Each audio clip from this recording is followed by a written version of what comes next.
The summer night had settled over the Wiltshire fields. A low mist crept along the river Frome. Hedgerows stood dark against a sky still pale with the last light of June. In the village of Road, the lamps had long gone out. The blacksmith's forge had cooled to ash. The bell in the tower of Christ Church hung silent in the dark. Beyond the village lane, behind a low stone wall, stood Road Hill House. 3 stories of pale brick rose into the night. Ivy climbed the slate roof. The shutters were closed against the moths. The gravel drive lay empty. A single candle still burned in an upper window, though no one in the morning would remember who had lit it. Inside, the household slept. 12 souls beneath one roof. Parents, children, a nursemaid in her narrow bed. The clock in the hall struck 3. On the upper landing, a door opened without a sound. A figure passed along the carpet. The nursery door eased back on its hinges. A small boy of 3 years lay sleeping beneath a thin summer blanket. His breath came soft and even. He would not wake, and outside, at the foot of the garden, the morning lantern would soon find him. Chapter 1. A Kingdom of Gaslight and Wool. Good evening, and welcome to the Bedside Historian. The night has grown soft around you, and the world outside has settled into its quiet.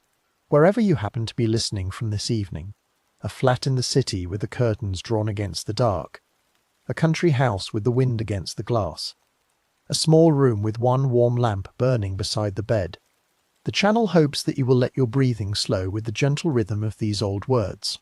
Tell the channel, in the comments below the video, the name of the town where you'll stop tonight, and the hour that is shown upon your clock. It is always a small comfort to know which lights are still burning across the wide world, while these forgotten stories are being told. If the voice of these histories helps you to rest, the channel would be grateful if you pressed the like button below this video, for that small kindness carries this little lantern a long way. And if you have not yet subscribed, a quiet tap of the bell helps these lost lives find their way back to candlelight, and keeps the channel burning for those who would listen after you have already fallen asleep. Now let us drift backward together, slowly the way one walks down an old stone stair into a cellar by the light of a single taper. The year is the year of our Lord 1860. The wars in the Crimea have ended 4 summers ago, and the smoke of that distant fighting has long since blown away from the windows of England. The young Queen, Victoria, has worn her crown for 23 years, and her face, pale of cheek, dark of eye, faintly grave at the mouth, looks down from 1,000 parlour walls in cheap engraved prints, from the silver coins in every cottager's pocket, from the carved stones set above the door of every new post office in the kingdom. Her husband, the German prince called Albert, walks still among the gravel paths at Windsor, his health a quiet matter of concern among the doctors of the court, though no one in this summer yet knows that he has only 1 full winter left to live before the typhoid fever will take him in the great bed at the castle. The British Empire in this year stretches farther than any empire in the long memory of the world. India, after the great rebellion of 3 years past, has been taken from the hands of the old East India Company and placed beneath the crown itself, so that the Queen now signs herself sovereign of a land she will never see in her life. Ships of the merchant fleets leave the Pool of London at every dawn upon the falling tide, bearing tea, jute, indigo, opium, calico, bone china, and 100 other goods with names strange to the country ear. They return again upon the rising tide with cotton bales from the plantations of the American South, with cedar and pine from the great forests of Canada, with raw wool from the new sheep stations of Australia and the long pampas of South America. The River Thames runs thick with coal dust and white with the foam of the paddle steamers, and the high dome of St. Paul's rises above a city of nearly 3 million living souls, the largest city the world has yet seen, and the heart, by every account, of this present age. In that city, by the year 60, the gas lamps have replaced the old whale oil lanterns along the main streets of trade. Each dusk a man in a long brown coat walked the pavement with a tall pole and a small flame at its tip, and the iron lamps wake one by one along the wet stones, throwing their soft yellow light upon the polished boots of the clerks hurrying home from the counting houses of the city.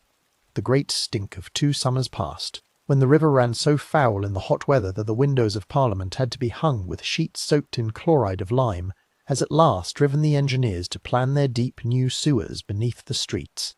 Mr. Bazalgette's tunnels of red brick are already being dug by armies of navvies deep below the cobbles, though the great work will take many years yet to finish. In Hyde Park, where the great glass building of the exhibition once stood 9 summers ago, the grass has grown back over the gravel, while the Crystal Palace itself has been taken down piece by piece and built up again far to the south, at Sydenham, where it glitters above the slate roofs of the new suburbs like a fallen star. In the houses of the rich, the rooms are crowded with dark mahogany and heavy velvet, with china dogs upon the marble mantelpiece and small steel-cut beads stitched into the velvet of the cushions. The crinoline, that great wide cage of whalebone and woven steel, sweeps the floors of the drawing-rooms, so wide of skirt that 2 ladies cannot pass through a single doorway together at the same moment. The frock-coat hangs to the knee of the gentleman who wears it. The top hat is brushed each morning by the boot-boy with a soft black brush. Children of the gentry are kept above stairs, in nurseries and schoolrooms, papered in pale blue, fed bread and milk and a little weak tea, lessons read to them by governesses, prayers said over them at bedtime by the nursemaids. They see their mothers in the parlour for 1 quiet hour each afternoon, and their fathers, if at all, only at the head of the long dinner-table upon a Sunday evening. In the great middle ranks of the towns, behind the bow windows of the new yellow brick houses, the merchants and the bank clerks and the small lawyers raise their families on the careful watching of every shilling. The parlour is opened only on Sundays and on the days of formal visits. The piano in the corner is kept polished beneath a square of green baize. The Bible upon the side table is read each evening by the master of the house to his gathered household. The maid-of-all-work, a girl of perhaps 14 years, brought up from a country parish, lives in a small cold room at the very top of the stairs and rises before 5 each morning to lay the kitchen fire. She earns perhaps £8 a year, and her board and a new linen cap every Christmas Day. In the working quarters of the city, in Whitechapel and Spitalfields and Bermondsey and St Giles, the houses lean against one another like tired old men in a row, and the smell of the tanneries and the boneyards mingles with the smoke of 10,000 small kitchen fires. A loaf of brown bread is bought for a penny halfpenny. A pint of porter at the public house is a single penny. A pat of yellow butter is 2d. The boy of 8 years may already be sweeping a street crossing for the small coins thrown by passing gentlemen, or carrying paper parcels for a milliner's shop, or scrubbing the white stone steps of a dressmaker's house before the first omnibus has rumbled past upon its iron wheels. The streets are full of horses, day and night. Hansom cabs and 4-wheeled growlers clatter on the cobbles. Costermongers cry their oysters and their winkles from the curbs. The new underground railway is being talked of by the engineers, though no train has yet run beneath the ground. Now let us move outward, away from the soot and the river smoke, along the iron rails of the great railway companies. The railway has by this year crept into nearly every corner of the kingdom. A journey from London to Bristol that once took the better part of 2 long days by stagecoach now takes only a single morning by express, with 3 changes of engine and a hot dinner on the way. Steam engines pour their white plumes across the green fields of the home counties, frightening the cattle in the meadows, scorching the bramble along the cutting walls. Stations of yellow brick and slate rise in country villages that have never before in the long history seen a building made of brick. In market towns from Norfolk to Devon, the church clock still strikes the hour, as it has done for 4 full centuries, but now beneath that bell the iron rails carry the morning newspaper from London, fresh from the presses of Fleet Street, before the breakfast tea has gone cold in the rectory pot. The newspapers of this year are full of the wars in Italy, of the soldier Garibaldi marching upon Naples with his 1,000 red-shirted volunteers, of fresh troubles in the trading ports of China, of a tall, thin country lawyer in the western states of America, whom the readers of the Times cannot yet quite place upon their maps. A new tale by Mr. Dickens is being promised for the magazines in the autumn. A new book by Mr. Collins called The Woman in White has been passed from hand to hand in every parlour, from Cornwall to Caithness, through the spring, and old clergymen warn against it from their high oak pulpits.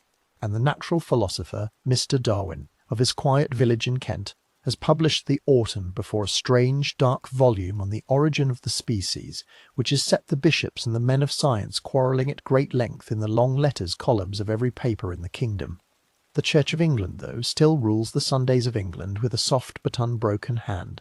The bell rings across every parish at 10 o'clock of a Sabbath morning, and from every farmhouse and every stone cottage the families come out in their best clothes, the men in stiff collars and dark waistcoats, the women in plain dark bonnets tied beneath the chin, the children with their small leather prayer books pressed against their button fronts. The sermon may be an hour long, and longer still in the country parishes where the parson is fond of his theme. The hymns are sung from old worn leather books with brass corners. The pews are hard, and the floor cold beneath the feet. And at the close of every service the congregation files past the rector at the porch door, who has known them since their baptisms in his font, who has married them when their time came, and who will read the burial service over them in their turn beside the same old yew tree in the same old churchyard. Away from the great cities, the slow rhythm of the country has not greatly changed within the living memory of any man now alive.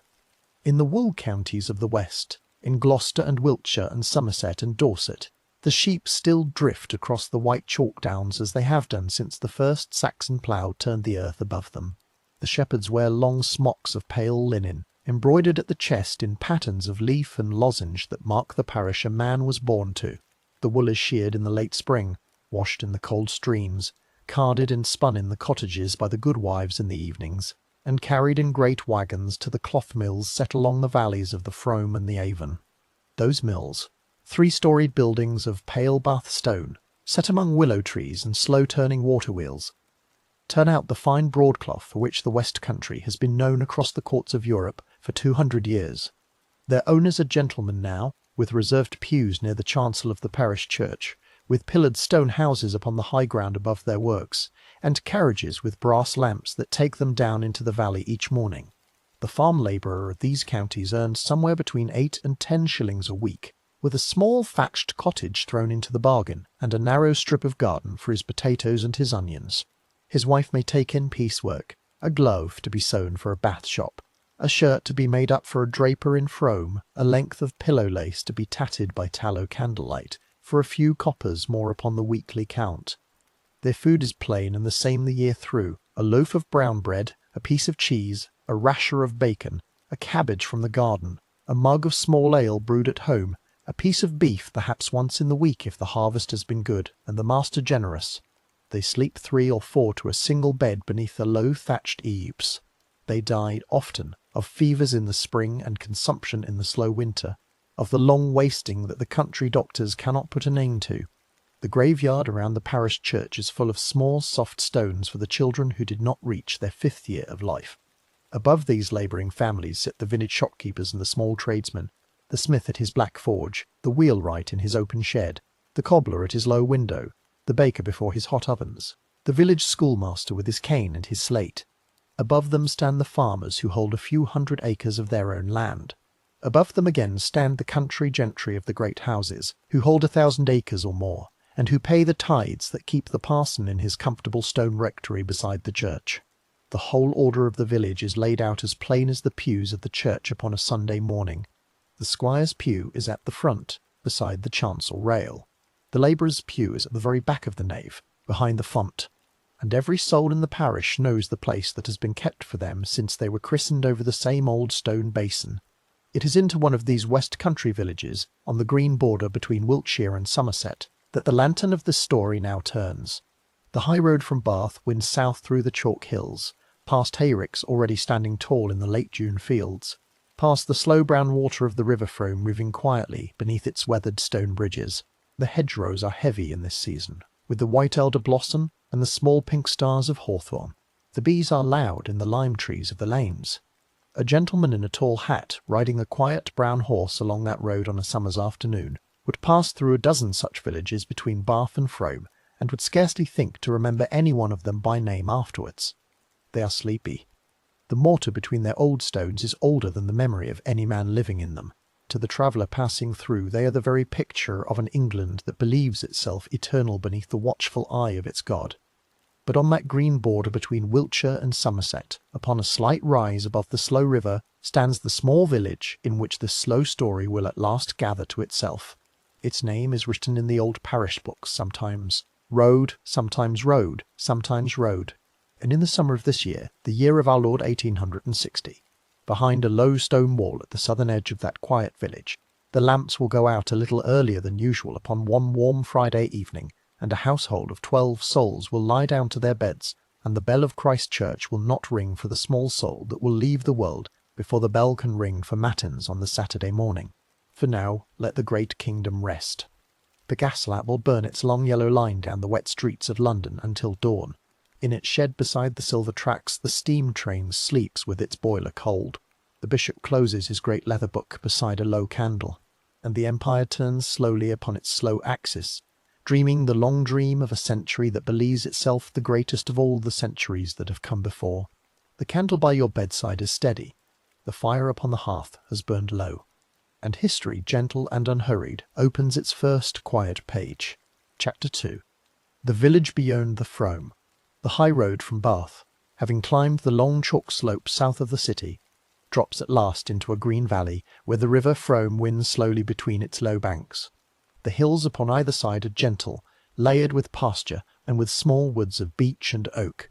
The hedgerows along the lanes are stitched with bramble and bryony and the trailing pale flowers of bindweed.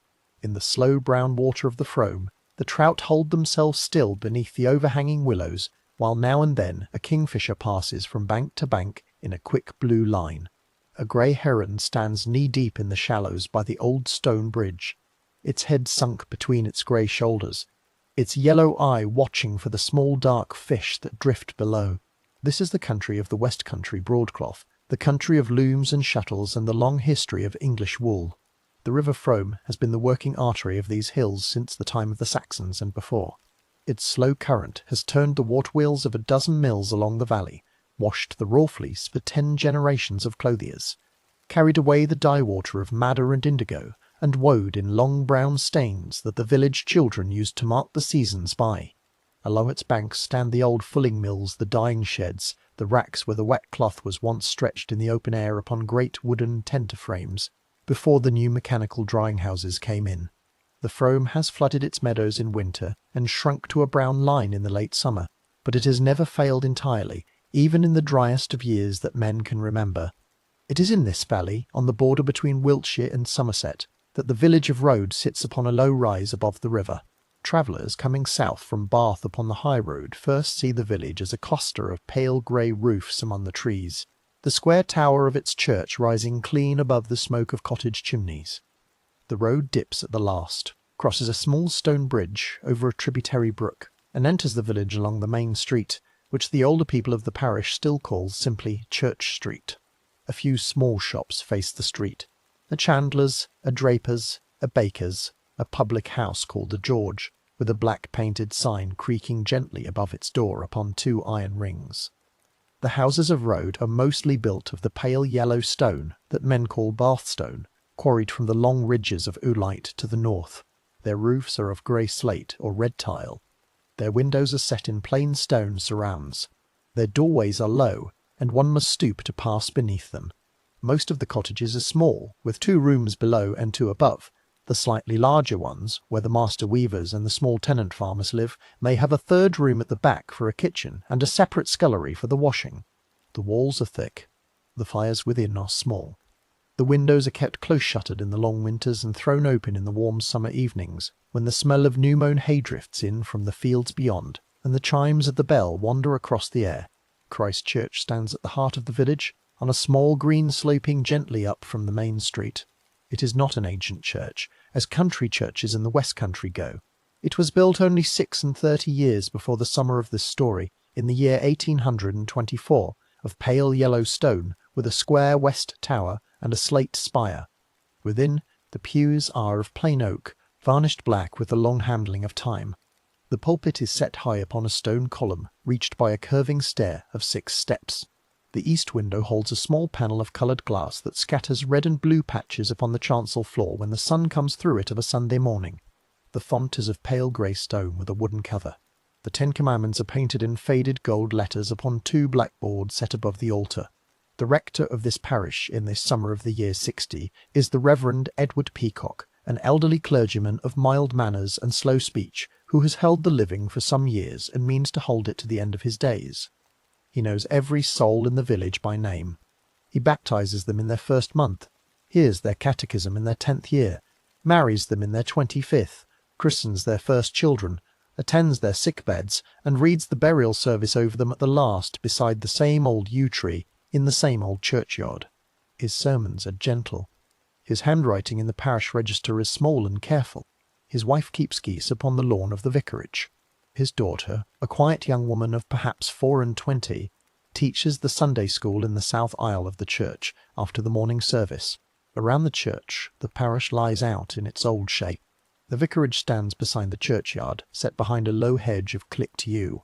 Beyond the vicarage is the village school, a plain brick building of 2 rooms, where the parish children learn their letters and their catechism from a schoolmistress paid partly by the parson and partly by the squire of the next parish. Behind the school is the bakehouse, whose chimney smokes from 4 in the morning. Beyond the bakehouse is the smithy, whose iron rings against the anvil from 6.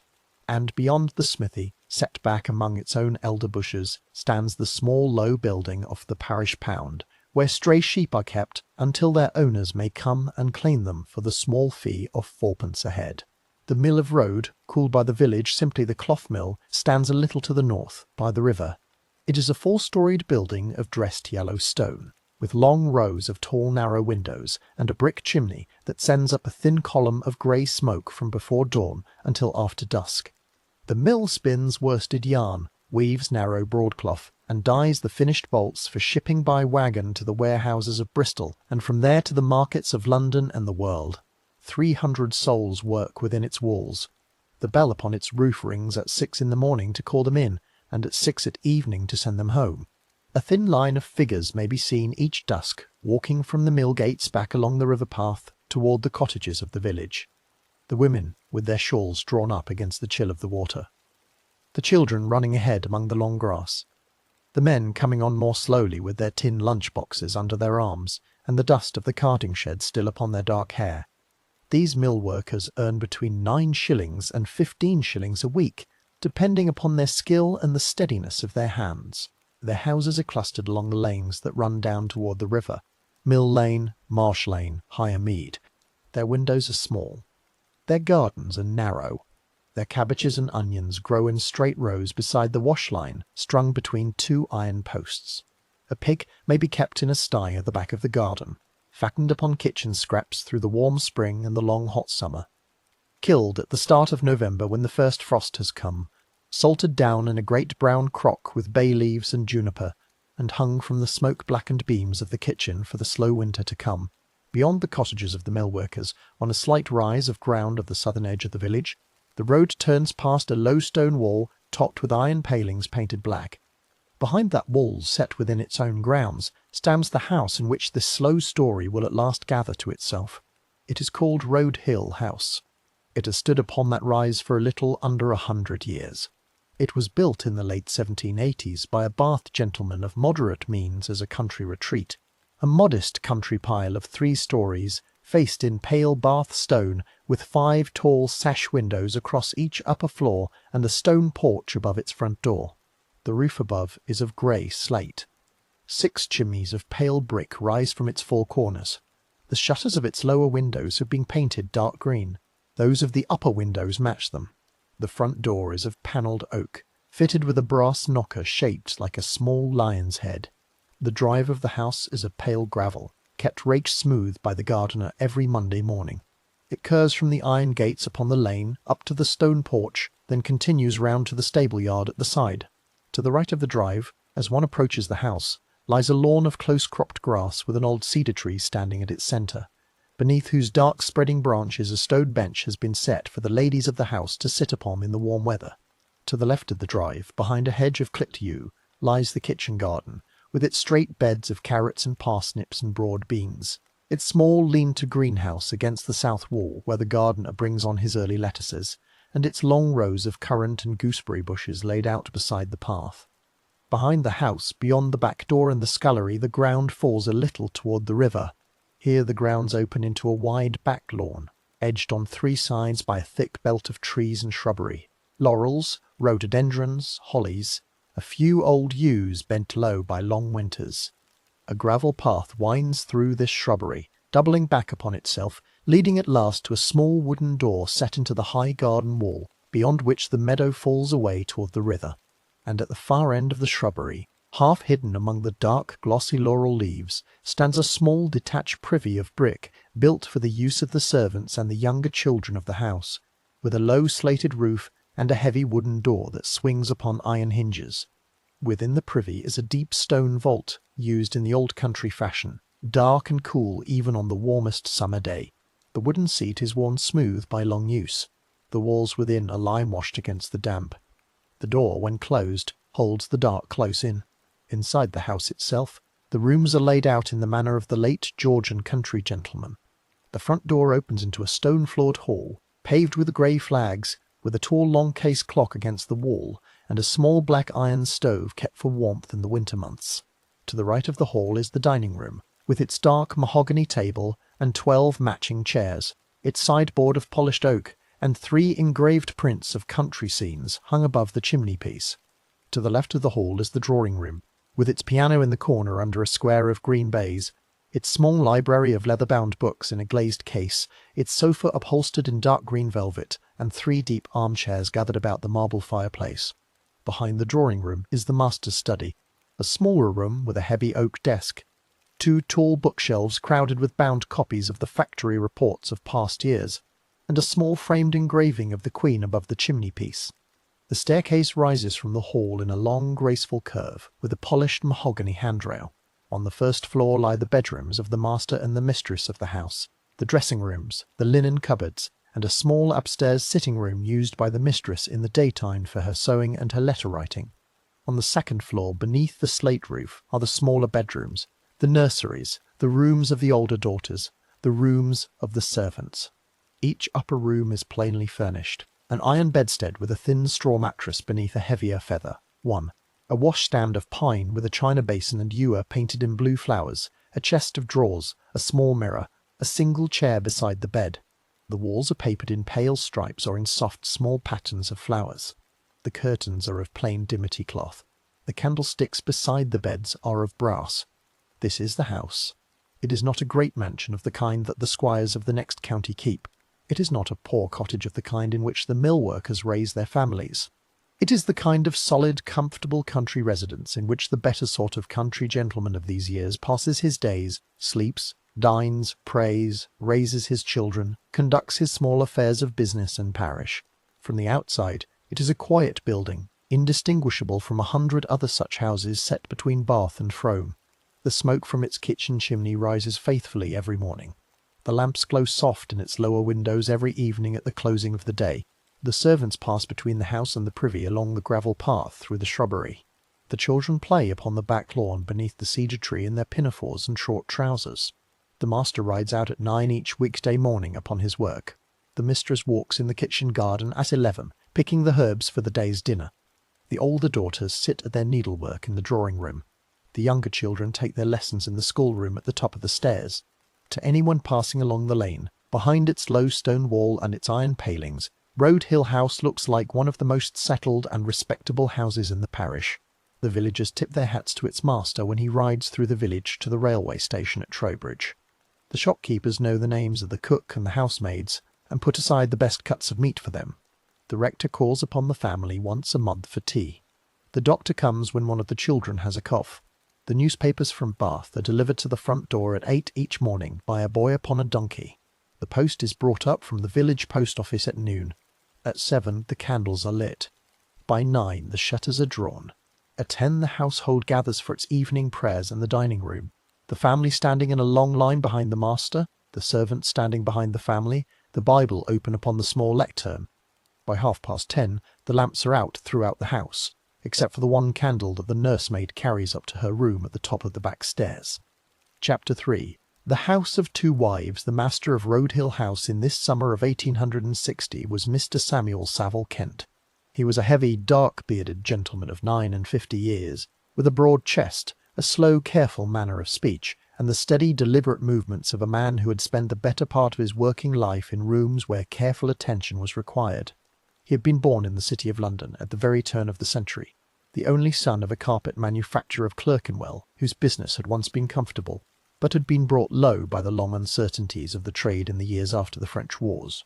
The young Samuel, denied the easy gentleman's life that his father had hoped for him, had been apprenticed in his youth to the dry goods trade, and had risen by his own steady efforts through the hungry years of the 1820s to a position of modest respectability in the city warehouses. He was a careful man with a ledger. He was thorough in his correspondence. He prayed at his bedside each night before he laid himself down. He was, in every measurable outward sense, a sober Christian Englishman of his class and his century. In the year 1829, when he was 28 years old, Mr. Kent married a young woman called Mary Ann Windus. The ceremony was solemnized at the parish church of St. Pancras in London, by licence and not by banns, before a small gathering of relations upon a thin grey morning in October. The bride was the daughter of a gentleman of Tottenham, a man named Thomas Windus, whose property, a few houses in the parish and a small share in a city counting-house, gave her a modest income of her own and a respectable place in the dissenting circles of North London. She was a slight, quiet young woman of 21 years, with pale brown hair and grey eyes, said by those who knew her to have a great sweetness of disposition and a strong fondness for music and for the reading of devotional books.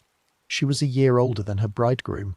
She brought with her at her marriage a small dowry, a piano of rosewood, a careful library of sermons and poems, and the good wishes of her family, who saw in young Mr. Kent a man who would rise.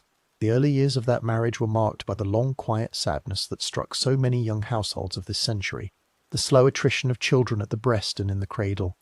Within 12 years of their wedding day, Mr. and Mrs. Kent had buried 6 little ones.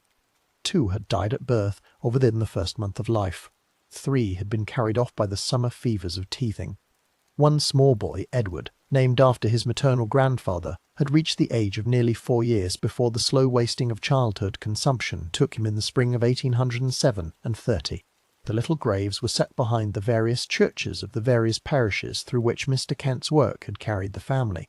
Each move brought a new churchyard, and in each churchyard 1 or 2 new small stones were added to those they had left behind. The mother kept a small mourning album in her dressing-table drawer, with a lock of hair from each lost child tied with a ribbon. The father, by every account, bore the losses outwardly, with the resignation that his faith required of him. For Mr. Kent had by this date taken up the work that would carry him through the rest of his working life, the work of a sub-inspector of factories under the Great Factory Act of 1833. That act, born of the long agitation against the working of small children in the cotton mills of the north, had created a small corps of inspectors charged with visiting the mills, examining the time registers, and enforcing the new limits upon the working hours of women and of children. The post was thankless. The pay was modest, perhaps £300 a year with allowances. The mill owners hated the inspectors and obstructed them where they could, sometimes locking the doors against them, sometimes paying small boys to call out warnings down the long galleries. The workers themselves regarded the gentlemen inspectors with the deep suspicion that the poor of this country have always reserved for any officer of the state. But the post carried with it a small social standing. A sub-inspector was a gentleman, with a black coat and a leather case of papers, and a small clerk to assist him, and Mr. Kent, with his steady hand and his careful manner, was thought by his superiors to have done his work well. The work, however, kept him constantly upon the road, moving from mill to mill, from county to county, sleeping in country inns above the bar, taking his dinners in the cold parlours of strange towns. It also moved the family. Within a span of 15 years, Mr. Kent took successive houses in Devonshire, in Somerset, in Wiltshire, and at last in the west country valley of the Frome. The little graveyards of the lost children stretched across the south of England in a thin, scattered line, like the milestones of a journey nobody had wished to make. There was the small stone at Sidmouth. There was the small stone at Walton in Gordano. There was the small stone at East Culston. Each one bore the name of a child whose face the mother could still remember by candlelight. It was after several of these losses, and after the birth of yet another daughter who had at last survived, that the young Mrs. Mary Ann Kent began to fall into the long shadow that would in time cover her completely.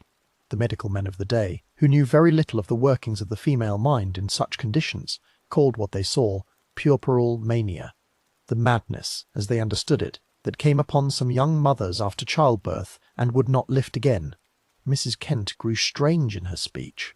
She forgot the names of her own children when they came to her in the morning. She walked about the upstairs corridors in the small hours of the night with her candle burned down to its stub. She refused her food. She wept without cause for hours at a time at the upstairs window. She tore in fits the pages of her devotional books, and afterward sat upon the floor of her room weeping over the torn paper. Her husband, by every outward account, treated her with a careful kindness, summoning doctors from Bath and from Bristol, consulting at one point a specialist for nervous complaints from London, paying without complaint for the steady stream of bottles and powders that arrived by the carrier's cart. But the inward truth of the marriage, as the years passed, was that he came to regard his wife as a creature beyond his reach, a quiet ghost in the upper rooms of whichever house they were then occupying. Her own family, the Windus family of Tottenham, blamed Mr. Kent in private for what they called the wreck of their sister. In their bitter letters they spoke of neglect, of harshness in private, of an indifference to her sufferings. The visits between the two families thinned and stopped. Mary Ann Kent, in the last 7 or 8 years of her life, lived chiefly upstairs in a separate set of rooms attended by a single maid, kept away from the daily business of the household by what her husband called, in his careful, slow voice, the doctor's strict advice. Into this household in the middle of the 1840s came a young woman called Mary Drouet Pratt. She was the daughter of a small banker of Tiverton, a man called Joseph Pratt, whose firm had lately gone through difficulties of its own and could no longer keep its daughters at home.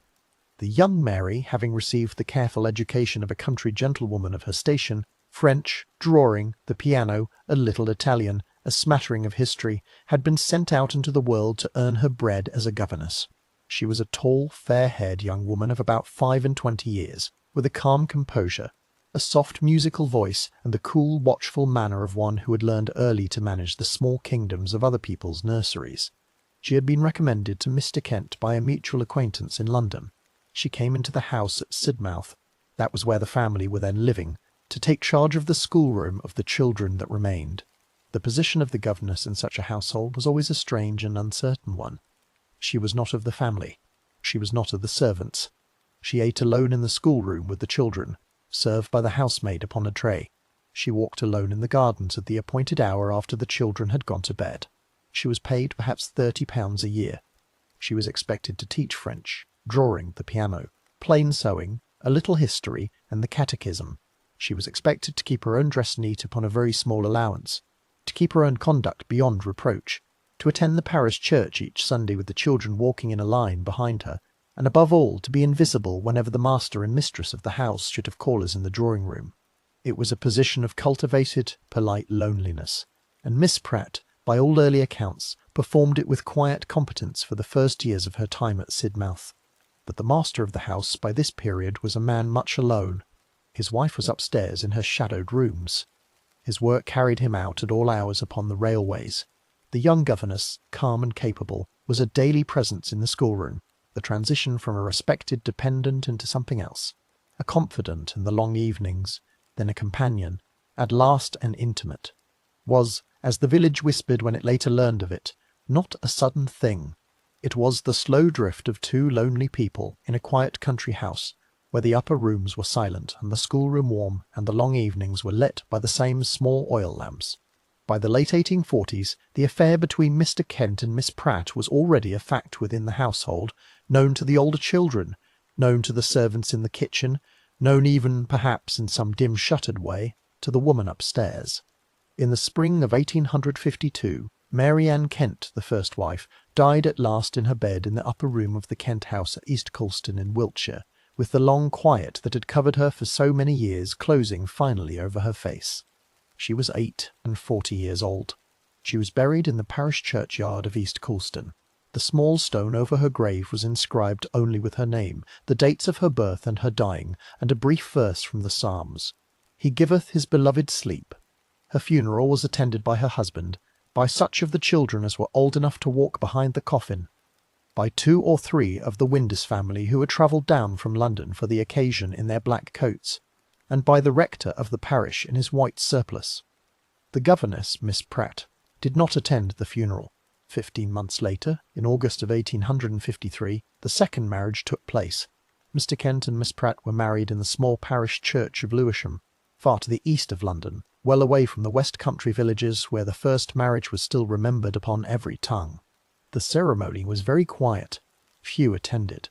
The new Mrs. Kent, by the date of her wedding, was already with child by her husband, and the first child of the second marriage would be born within a few months of the ceremony. The household returned to the country thereafter, and the new mistress took her place at the head of the dinner table, where, only a short time before, she had been the governess in the schoolroom upstairs. The children of the first wife sat in their old places at the table. But the woman who poured the tea was now the woman who had once taught them their French. This was the household which by the year 1860 had moved at last to Road Hill House, the house behind its low stone wall on the rise above the River Frome. The master was Mr. Samuel Saville Kent, a man of 59, his beard already streaked with grey. The mistress was the second Mrs. Kent, formerly Miss Pratt, by then a woman of about 40, already the mother of 3 small surviving children of her own, expecting in this very summer the birth of a 4th. The 4 surviving children of the first marriage, Miss Mary Ann, Miss Elizabeth, Miss Constance, and Master William, lived under the same roof as the 3 children of the second marriage. The whole household of 12 souls, with its 3 resident servants, the cook Sarah Kerslake, the housemaid Sarah Cox, and the nursemaid Elizabeth Goff, kept up the steady, respectable, church-going rhythm of any West Country household of its station. But beneath that polished respectability, the long shadow of the 2 marriages had never lifted. The upstairs rooms where the first wife had wandered with her candle were now used as bedrooms by other inhabitants, but the older daughters knew which doors had been hers. The schoolroom where the governess had once held her quiet authority over those same daughters was now used by her own younger children. The unspoken grief of the children of the first wife, watching the children of the second take their places at the table, ran beneath the carpets of the upper floors like a small cold stream. The neighbours, when they called at the gate, called only formally and seldom stayed for tea. The village whispered the old story in the bakehouse and in the public-house. The older daughters of the first marriage held themselves apart in their own quiet rooms. The young half-siblings ran in the garden under the eye of the new mistress and her nursemaid. And in the schoolroom at the top of the stairs, when she was at home from school, a girl of 16 sat at her books in the long summer afternoons, looking now and then out of the high window across the back lawn toward the shrubbery and the small brick privy at the foot of the garden, with the long stillness of the upper rooms about her. Chapter 4. The Doctor Without a Mother. The first of those children of the first marriage to enter into this story by name was born on a cold winter morning in the year 1844, in the small seaside town of Sidmouth in Devonshire. The family was then living in a quiet cottage, on a road set back a little from the long pebble beach. The wind, upon the morning of the 6th of February, came hard off the English Channel, rattling the windows of the upper room where the young Mrs. Kent lay upon her childbed. Her husband had been called away upon his work the day before. The doctor came late through the lanes, his greatcoat dark with rain. The midwife had been there since the small hours of the night. The child, when she came at last into the warm room with its low fire, was a small, dark-haired girl with grey eyes and a quiet, uncertain cry. She was given the name Constance Emily Kent, and was christened in the parish church of Sidmouth a few weeks later before the few assembled household and a single visiting cousin from London. Sidmouth in those years was a small respectable resort upon the red sandstone cliffs of East Devon, much favoured by elderly clergymen of small means, by retired naval officers, by ladies of delicate health who had been advised by their physicians to take the soft sea air through the long autumn. The town held perhaps 3,000 souls. Its main street ran back from the seafront in a row of pale stuccoed houses with green painted iron balconies. Its parish church stood a little back from the shore. Its few small lodging-houses kept tables for the genteel boarders. Its narrow shingle beach was walked each morning by ladies in plaid shawls and gentlemen in tall hats, while the fishing boats lay drawn up upon the pebbles with their tarred sides facing the sun. The cry of the herring gull was constant in the air. The smell of the sea was in every cottage from morning to night. It was into this small, quiet world that the new daughter of the Kent household opened her grey eyes. Within a year and a half, in the July of 1845, a brother followed her, christened William Saville Kent. The two of them, in the small upstairs nursery at Sidmouth, grew up side by side in the manner of small children, whose ages are close enough to make them companions of every game. They played upon the same pebble beach, ran the same green lanes, learned their early letters from the same governess hired from the next town. The older sisters of the household, Miss Mary Ann, then 13, and Miss Elizabeth, then 12, were already half-grown when the two younger ones came along, and lived in the upper rooms with their own small concerns and their own small needlework. The young mother of these younger children was by this date already passing into her long shadow. She still came down to dinner upon her good days, dressed in her dark silk, with her hair drawn back. She still walked sometimes in the front garden of the cottage at Sidmouth, looking out over the pebbles toward the sea. But the bad days were becoming more frequent. There were days when she did not rise. There were days when she did not know the small daughter who had been brought up the stairs to her. There were nights when the children in their nursery beds heard her walking the corridor with her candle, talking in a soft, hurried voice to people who were not there. The new little Constance, then a child of 3 and 4 and 5 years, would hear these footsteps and would lie still under her blanket, watching the strip of yellow candlelight that passed beneath her door, listening until it went away. It was during these years that the young governess, Miss Pratt, came into the household and took up her place in the upstairs schoolroom. To the small daughter at the schoolroom table, Miss Pratt was at first only a name, only a tall, fair-haired figure who corrected her copybook and listened to her catechism. The mother upstairs was still the mother. But year by year the figure of the governess grew larger in the daily life of the children, while the figure of the mother grew smaller and dimmer.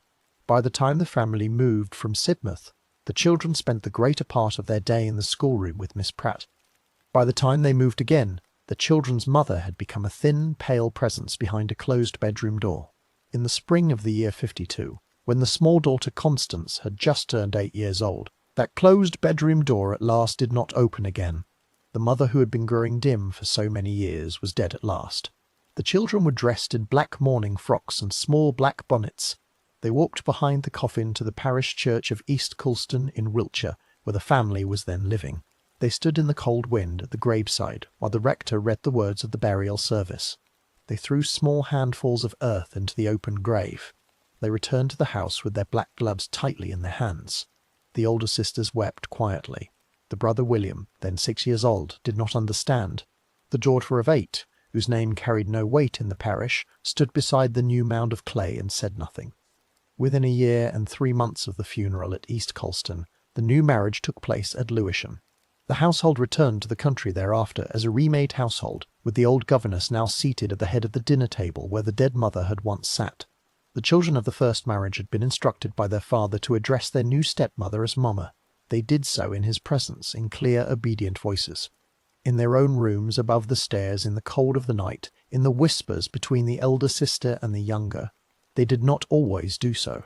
The position of children of a first marriage in the household of a second wife was, in this century, a matter so familiar that the novelists of the day made it the subject of half their stories.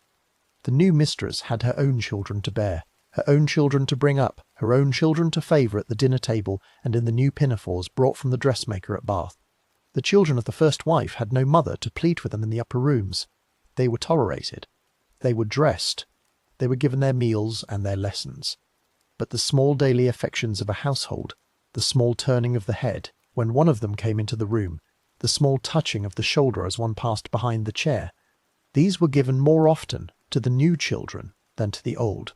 The older daughters, Miss Mary Ann and Miss Elizabeth, then in their early 20s, withdrew into their own quiet sitting room. The brother William, a quiet, thoughtful boy, took refuge in his books and in his collection of beetles and butterflies that he had begun to keep in glass cases under the eaves. The younger daughter, the small, dark-eyed girl whose name was Constance, held her tongue, watched, and waited. She was sent away to boarding school as soon as she was old enough. There were several schools in the towns of the West Country, at which the daughters of country gentlemen of small means were placed for their education. Schools kept by elderly maiden ladies, or by widows of clergymen, in tall, narrow houses upon the edges of provincial towns, where some 20 or 30 girls were taught French and drawing and the piano, and a little geography for an annual fee of perhaps £30. Constance attended first a small school at Beckington, only a few miles from Road, and afterwards a larger school in the city of Bath, kept by a clergyman's widow upon the Lansdowne Road. The girls there wore plain dresses of dark grey serge with white linen collars. They walked out in a long crocodile each afternoon, 2 by 2, with the principal at the head and an assistant at the rear. They sang the hymns from the same hymn book each morning at prayers. They ate their plain dinners at long deal tables. They were beaten upon the knuckles with a wooden ruler when they spoke in the corridors. In the spring of 1856, when she was 12 years old and her brother William was 10, an episode took place which the village of Road would remember long afterwards, and which the magistrates' clerks of Bath would record carefully in their books. The two children, while at home for a school holiday, conceived between themselves the wild plan of running away from the house and going to sea, in the manner of the boys' adventure stories that William had been reading in the gaslit evenings at the schoolroom table. The younger sister cut her hair short with a pair of scissors. They both put on old clothes from the boy's chest in the back bedroom. They slipped out of the kitchen door before dawn, walked the lanes to the nearest market town, and there attempted to take a coach for Bristol. They were stopped at an inn at Bath, taken before a magistrate, and brought back to the house at Road by a constable. The boy wept and confessed. The girl did not weep and said little. She was 12 years old, and her grey eyes did not lower under the eye of the magistrate. She was sent back to school. She returned home in the holidays. She walked in the garden under the cedar tree. She read in the schoolroom by the high window. She helped her older half-sister with her plain sewing in the drawing-room. She was, by the careful description of the people who knew her, a quiet, well-mannered, watchful young woman, somewhat heavy in build for her age, with a steady, direct manner of speech that her schoolmistresses found unusual in a girl. She did not show her feelings easily.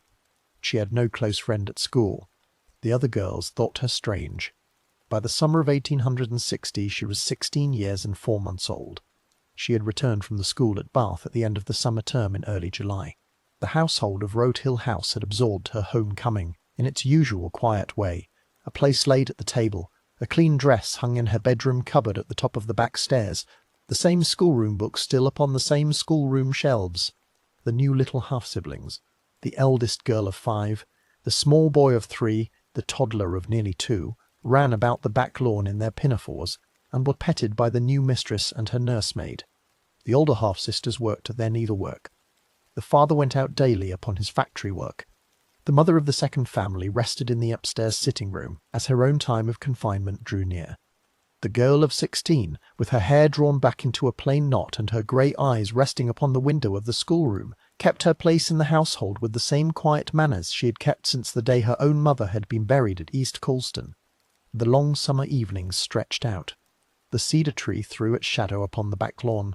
The bell of the village church rang for evensong each Sunday at 6.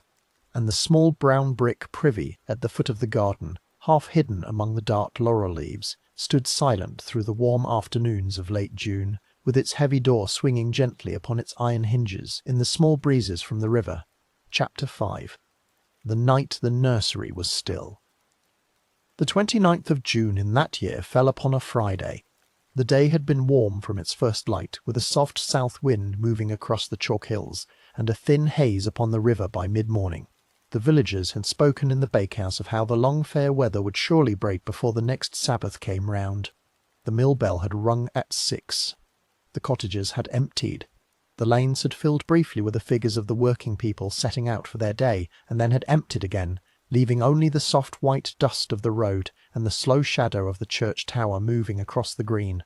Within the grounds of Road Hill House, the day had passed in the steady country rhythm that the household kept upon all days.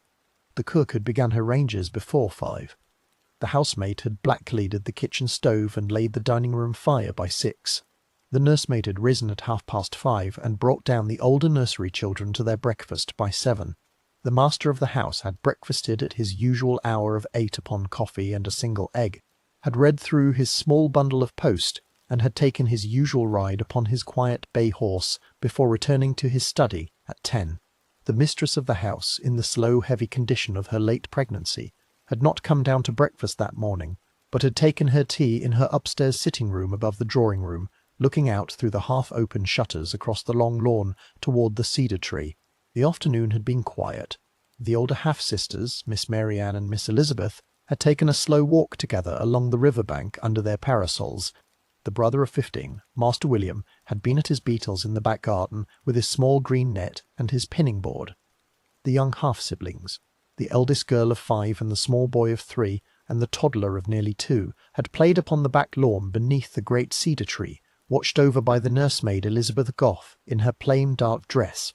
The girl of 16, the one whose schoolroom days at Bath were closed now for the summer holiday, had spent the long afternoon in her own room at the top of the back stairs, sitting at her open window with a small bound book upon her lap, and her dark hair drawn back into a plain knot at the back of her head. The sun had begun to lower at last by 7 of the evening. The shadows of the elms upon the front drive had grown long across the gravel.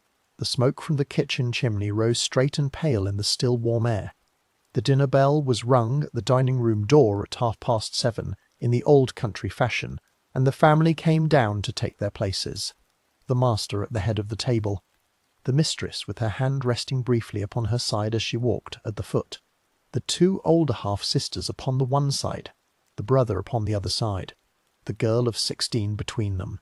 The children of the second marriage had taken their suppers earlier in the nursery upstairs, but the small boy of 3, the bright-eyed favourite of his father, had been brought down briefly to the dining-room to be shown to a calling neighbour just before dinner, and had been returned upstairs to his cot in the nursery at 7:30. The dinner that evening was the usual country dinner of a country gentleman. There was a clear soup. There was a piece of boiled mutton with caper sauce. There were potatoes from the kitchen garden, peas from the same. The pudding was a green gooseberry tart of the cook's own making. The cook had cooked. The housemaid, Sarah Cox, had served at the table in her best black dress and her white apron and white cap. The conversation about the table had been the careful, even, controlled conversation of any English family of its kind.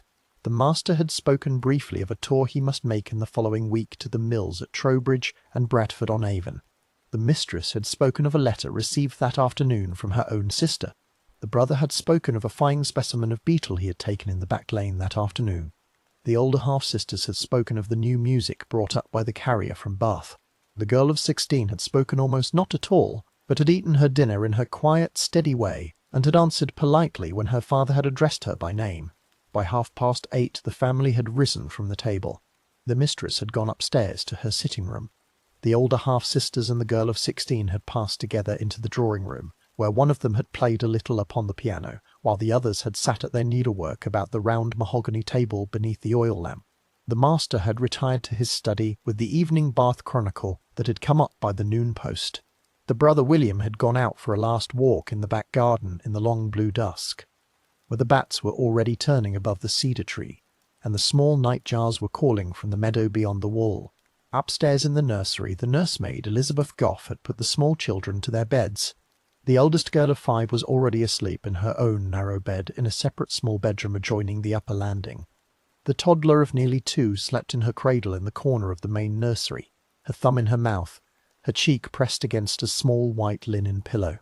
The bright-eyed boy of 3 years and 10 months, the brightest, by every account of those who lived in that house, of the children of the second marriage, with his fair hair just turning to brown and his small hands always full of leaves and twigs and bright pebbles collected in the garden, slept in his small wooden cot beside the window. He had been laid down at 7:30. The nursemaid, having finished her own simple supper of bread and cold meat taken at the nursery table, had drawn the curtain across the window, had set her own candle in its brass holder upon the small table beside her own bed, and had begun to undress for the night. Her own bed stood between the boy's cot upon one side and the cradle upon the other. The room was warm with the long-held heat of the day. The window had been left open a little at the bottom for the cooler air to come in from the back lawn. The white muslin curtain stirred faintly in the small draught from the meadow. She blew out her candle at 10:30. She listened for the breathing of the children. The small boy was breathing softly upon his back, one small fist closed beside his cheek. The toddler in the cradle was breathing steadily. The nursemaid laid herself down in her own narrow bed, drew up her counterpane, said her brief prayer, and was asleep within the quarter hour. Below in the house, the long evening rituals of the country household were drawing themselves to a close. One by one, the shutters of the lower windows were drawn. The bolt of the kitchen door was shot at its place. The chains were put up upon the heavy front door. The dog of the house, a great Newfoundland called Mary, was let out from the kitchen for her last turn upon the gravel before being shut into her shed at the back. The cook, Sarah Kerslake, went up the back stairs to her room above the kitchen, by the light of her own small flat brass candlestick. The housemaid, Sarah Cox, followed her up a few minutes later. The master came out at last from his study, walked once through the lower rooms to see that all was as it should be, took his own candle from the hall table, and climbed the stairs at his slow, heavy pace. The mistress was already in her bedroom. The girl of 16 and the brother William and the older half-sisters had gone up to their own rooms an hour before. By 11 of the night, only the long-case clock in the hall was still moving in the lower rooms, and its slow brass pendulum was the only sound to be heard in the house. The summer night settled itself across the long valley of the Frome. The mist crept up from the river by midnight. The moon was a little past her last quarter, and rose late and thin behind the eastern hills. In the village beyond the low stone wall, all the cottage lamps had gone out by 11. The clock of Christ Church struck the hours softly into the still air. 11, 12, 1, 2. The bats hunted above the cedar tree on the back lawn. A barn owl called from the meadow beyond the river. The lavender in the small bed beside the kitchen door sent up its faint sweet smell into the dark.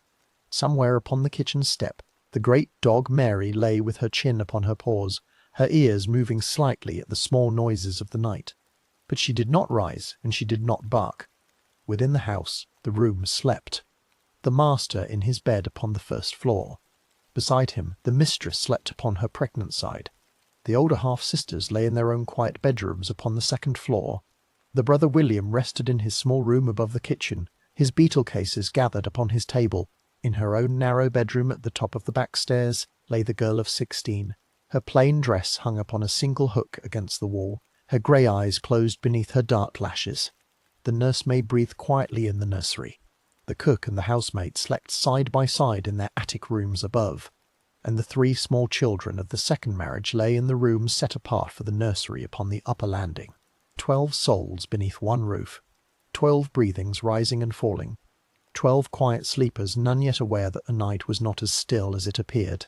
For somewhere in the long pale corridor between 2 of those bedroom doors, at an hour that the clock of Christ Church would later record as somewhere between midnight and 3, a small light moved.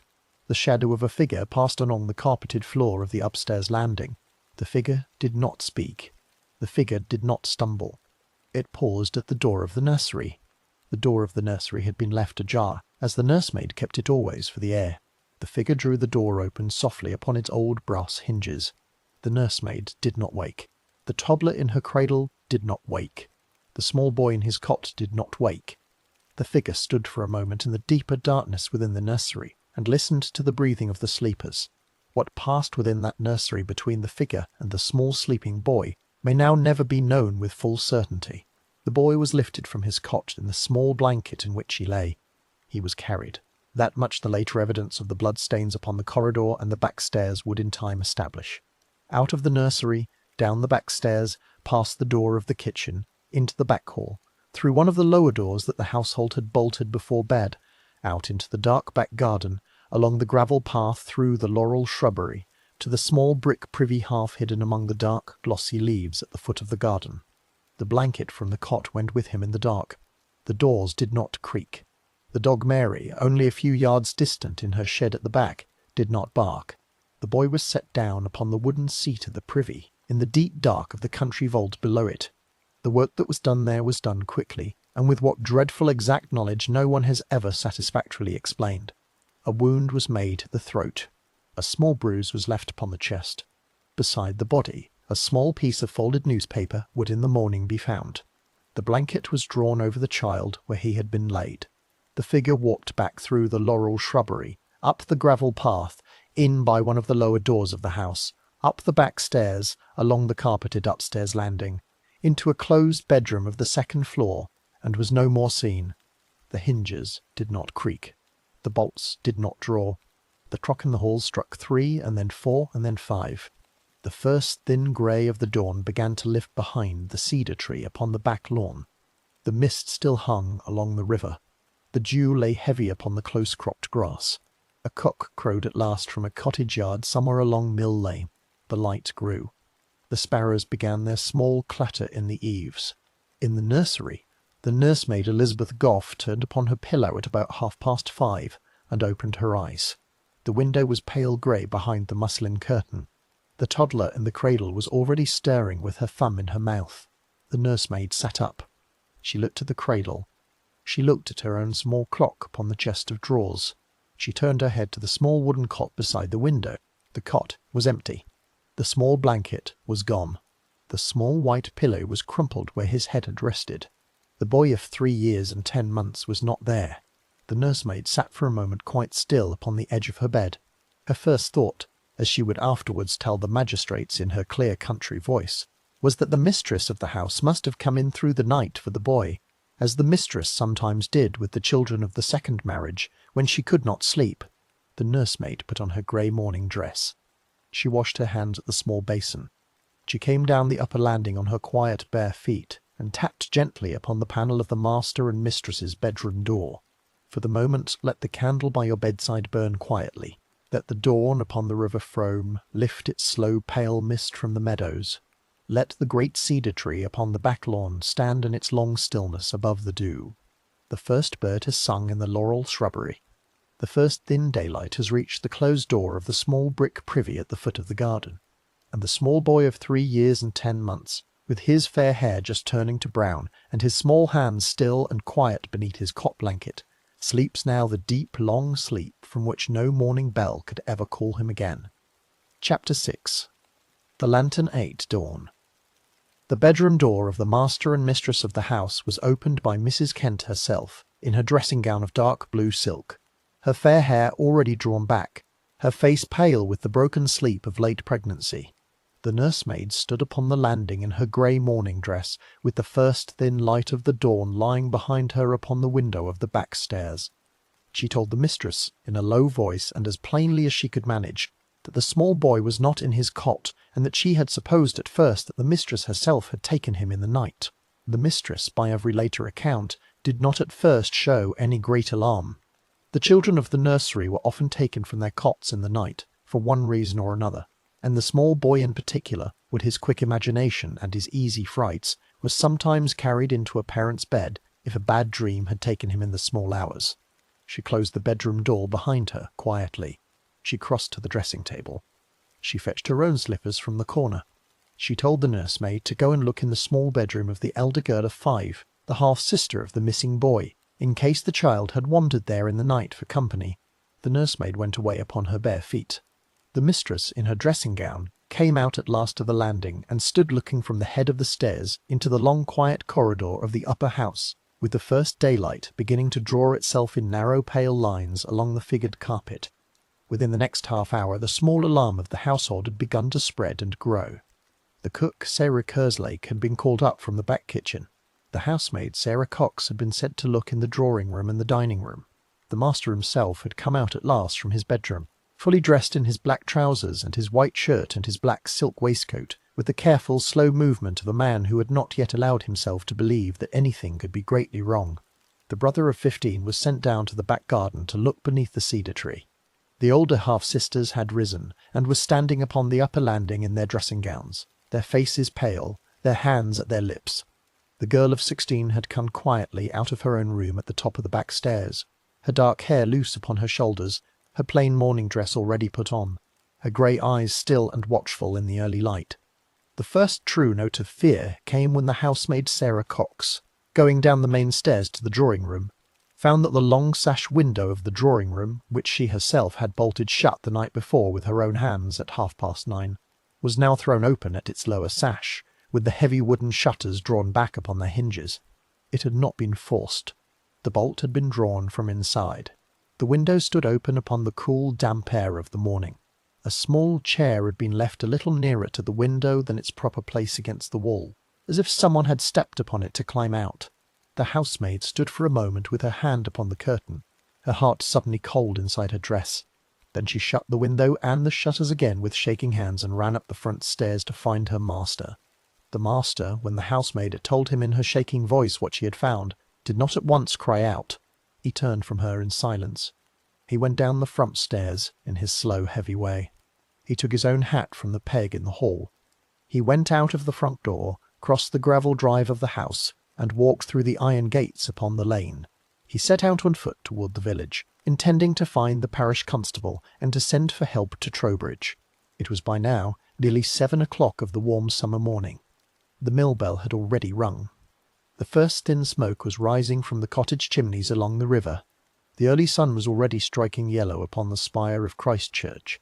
At the corner of the lane, by the small stone bridge over the brook, the master met 2 of the village men coming down from their own cottages to begin the day's work in the fields beyond. The first was a labourer called William Nutt, a thin, sandy-haired man of about 30 years. The second was a farmer's man called Thomas Benger, who lived in one of the cottages near the mill.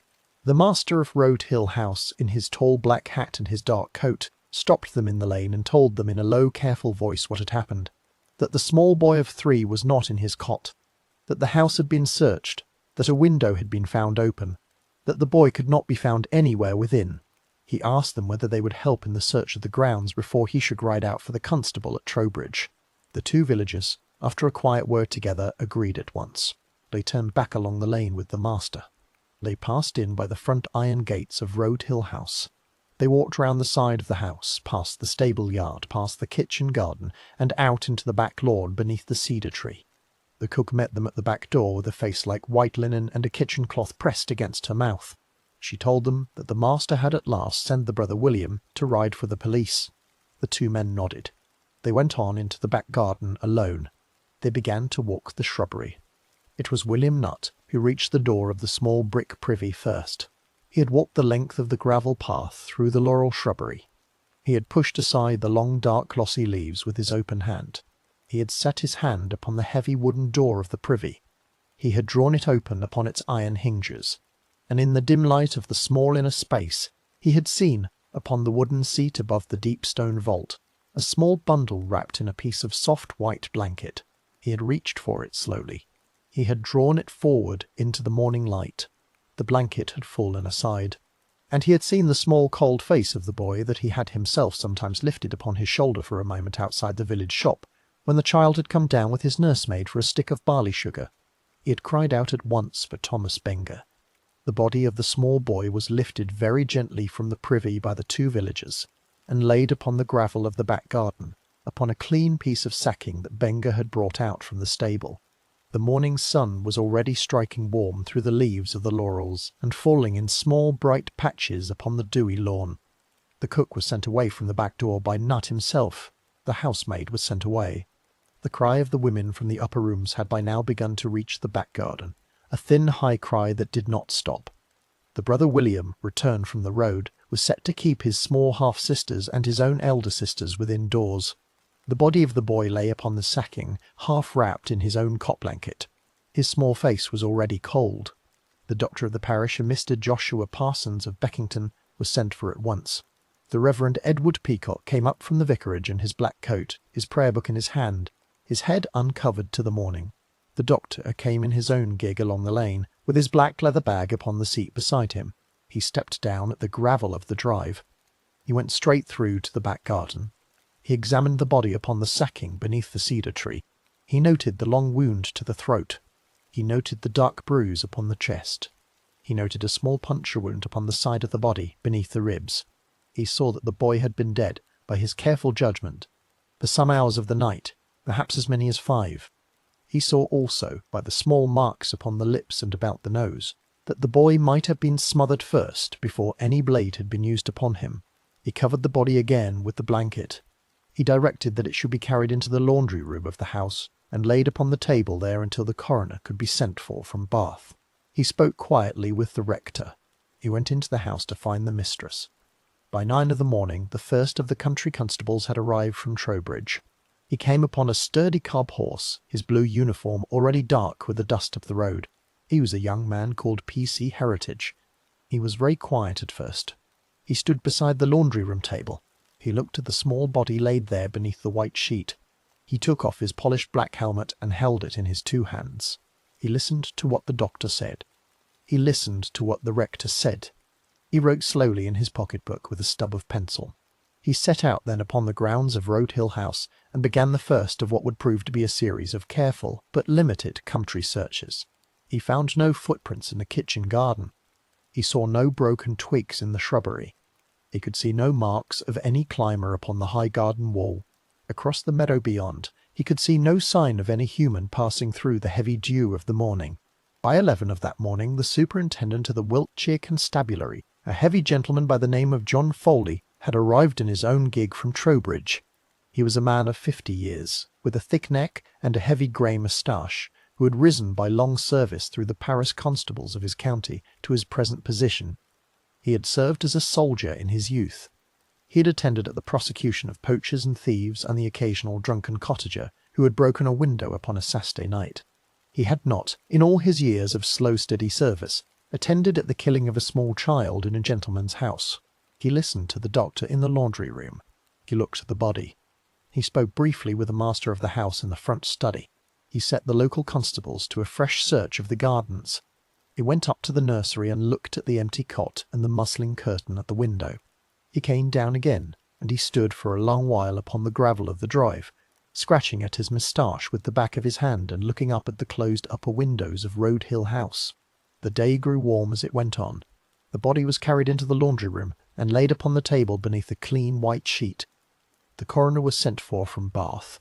The villagers, having heard within the hour the news that had run from the mill to the bakehouse and from the bakehouse to the cottages along the river, began to gather in slow knots along the lane outside the iron gates of the house. They did not come near. They stood at a respectful distance. They held their hats in their hams. The mill bell, by long quiet custom, did not ring that afternoon for the dinner break. The Reverend Edward Peacock walked among the gathered villagers in the lane, speaking small soft words to the women, asking them to keep their children indoors for the day. The great cloth mill stood quiet against its sky. The river Frome ran slowly along its banks. The cedar tree on the back lawn cast its long afternoon shadow across the grass, and the body of the small boy lay upon the laundry-room table beneath the white sheet that the cook had spread over him with her own trembling hands. The first investigation that began upon that warm Saturday afternoon, under the heavy hand of Superintendent Foley, was an investigation conducted upon the principles that the country police of the time had inherited from the parish constables of the previous century. The neighbourhood was the first object of suspicion. The men of the village were called in one by one to the back parlour of the Red Lion Inn. The tramps and the gypsies known to have been seen in the lanes during the previous week were sought out of the workhouses of the next towns. The mill workers were questioned at the gate of the mill. The doors of every cottage along Mill Lane were knocked upon by Heritage and his fellow constable. A small body of poor men was thus passed beneath the magnifying eye of the law for the better part of 3 days, while the household of Road Hill House itself was treated in the careful country manner as a place of bereavement rather than a place of suspicion. This, as the long history of the case would later come to make plain, was the first of the great errors of the local police, for the killing of the small boy had been done within the walls of his own house. The doors of the house had been shut from the inside. The dog Mary in her shed had not barked in the night. The killer had walked the carpeted upper landing without disturbing any other sleeper of the 12.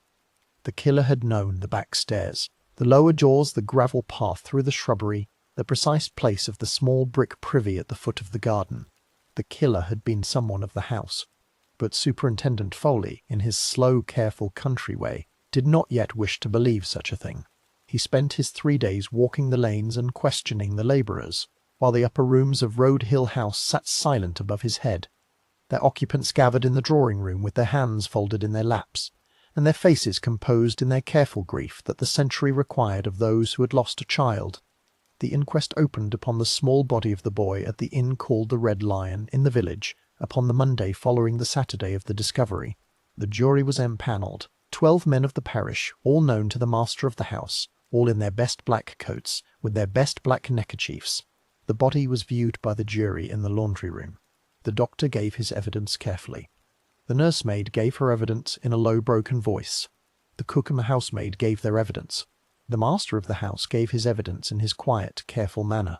The mistress of the house, by her doctor's advice, did not appear in person. Her written deposition was read by the clerk in her absence. The older daughters of the first marriage gave their evidence. The girl of 16, called from the schoolroom, gave her evidence in a clear, steady voice. She had heard nothing in the night. She had slept without waking. She did not know who could have done such a thing. The inquest was adjourned. The boy was buried in the East Colston churchyard, beside the mother of the children of the first marriage, on the Thursday following his death. The villagers stood in a long, quiet line along the lane to watch the small coffin pass beneath their lowered hats. Word of the killing, meanwhile, had travelled far beyond the green valley of the Frome. The Bath Chronicle carried the story upon its front page within the week. The Bristol Mercury picked it up the following day. The Times of London printed a careful summary of the inquest evidence under its London letter column. The penny papers of the cities of the north, hungry for the strangeness and the horror of a country house murder, began to print fanciful drawings of Road Hill House, of the small brick privy, of the back garden with its laurels and its cedar tree. The whole of England, in the slow warm fortnight of July, began to read of the killing of a small boy of 3 in a quiet country house upon the green border between Wiltshire and Somerset, and to wonder Which of the 12 sleeping souls of that house had walked the upper landing in the small dead hours of the night? The local police, with their 3 weeks of inquiry now closed in slow failure and the country newspapers crying for action, applied at last in mid-July to the Home Office in London. A telegram went up the wires to Whitehall. A request was made for the assistance of the new detective department of the Metropolitan Police. The Home Office considered the request. The Home Office granted it. A telegram was sent back. The name of one particular detective inspector was given, and upon the warm morning of the 14th of July, a small dark-clothed gentleman with a clean-shaven face and steady grey eyes stepped down at the railway station at Trowbridge, with a small leather portmanteau in his hand, and asked of the station-master the way to the village of Road. Chapter 7. The detective from Scotland Yard. The gentleman who had stepped down at the railway station at Trowbridge upon that warm morning of the 14th of July was Detective Inspector Jonathan Wiltshire of the Metropolitan Police of London. He was a man of 46 years, slightly built, of middle height, with a face that the newspapers of the city had already taken to describing as quiet and watchful and somewhat sad. He wore a plain dark suit and a plain dark hat. He carried no badge upon his coat to mark him as an officer of the law. He carried only a small worn leather portmanteau, and the long careful memory of 15 years of detective work upon the streets of London. He took a small fly from the station yard. He directed the driver to the village of Road. He sat in silence in his seat as the small horse trotted along the white country lane, the hedgerows heavy with the white blossom of the late summer, the bees loud in the lime trees of the lanes. The detective department of the Metropolitan Police, of which Inspector Wiltshire was one of the senior members, had been formed only 18 years before, in 1842, in the very year that the young Queen had taken her young German husband through her young kingdom. The department was very small. It had been founded with no more than 8 officers, 2 inspectors and 6 sergeants. It worked in plain clothes. Its men were drawn from the more thoughtful members of the uniformed force. They were taught little. They learned their trade by walking the streets, by sitting in the public houses of the rougher quarters, by listening at the doors of receivers and thieves and forgers, by remembering the faces of all those they had once arrested. They were paid little above the wages of a uniformed sergeant. They were despised by some among the upper classes as common spies and creeping informers. They were admired by others as the necessary lantern carriers of the dark corners of the great city. Jonathan Wiltshire had been one of the original 8. He had come up through the uniformed police of the Holborn Division. He was the son of a working man, a labourer in a market garden somewhere down in Camberwell, and he had risen by his own steady talent. He could read a man at 20 paces. He could remember the names and the faces of perhaps 1,000 of the criminal class of London. He had taken the long, careful confessions of pickpockets, of cracksmen, of dragsmen, of forgers, of housebreakers, in his small bare interview room at Scotland Yard. He had stood beside the prisoner's dock at the Old Bailey upon more than 50 occasions.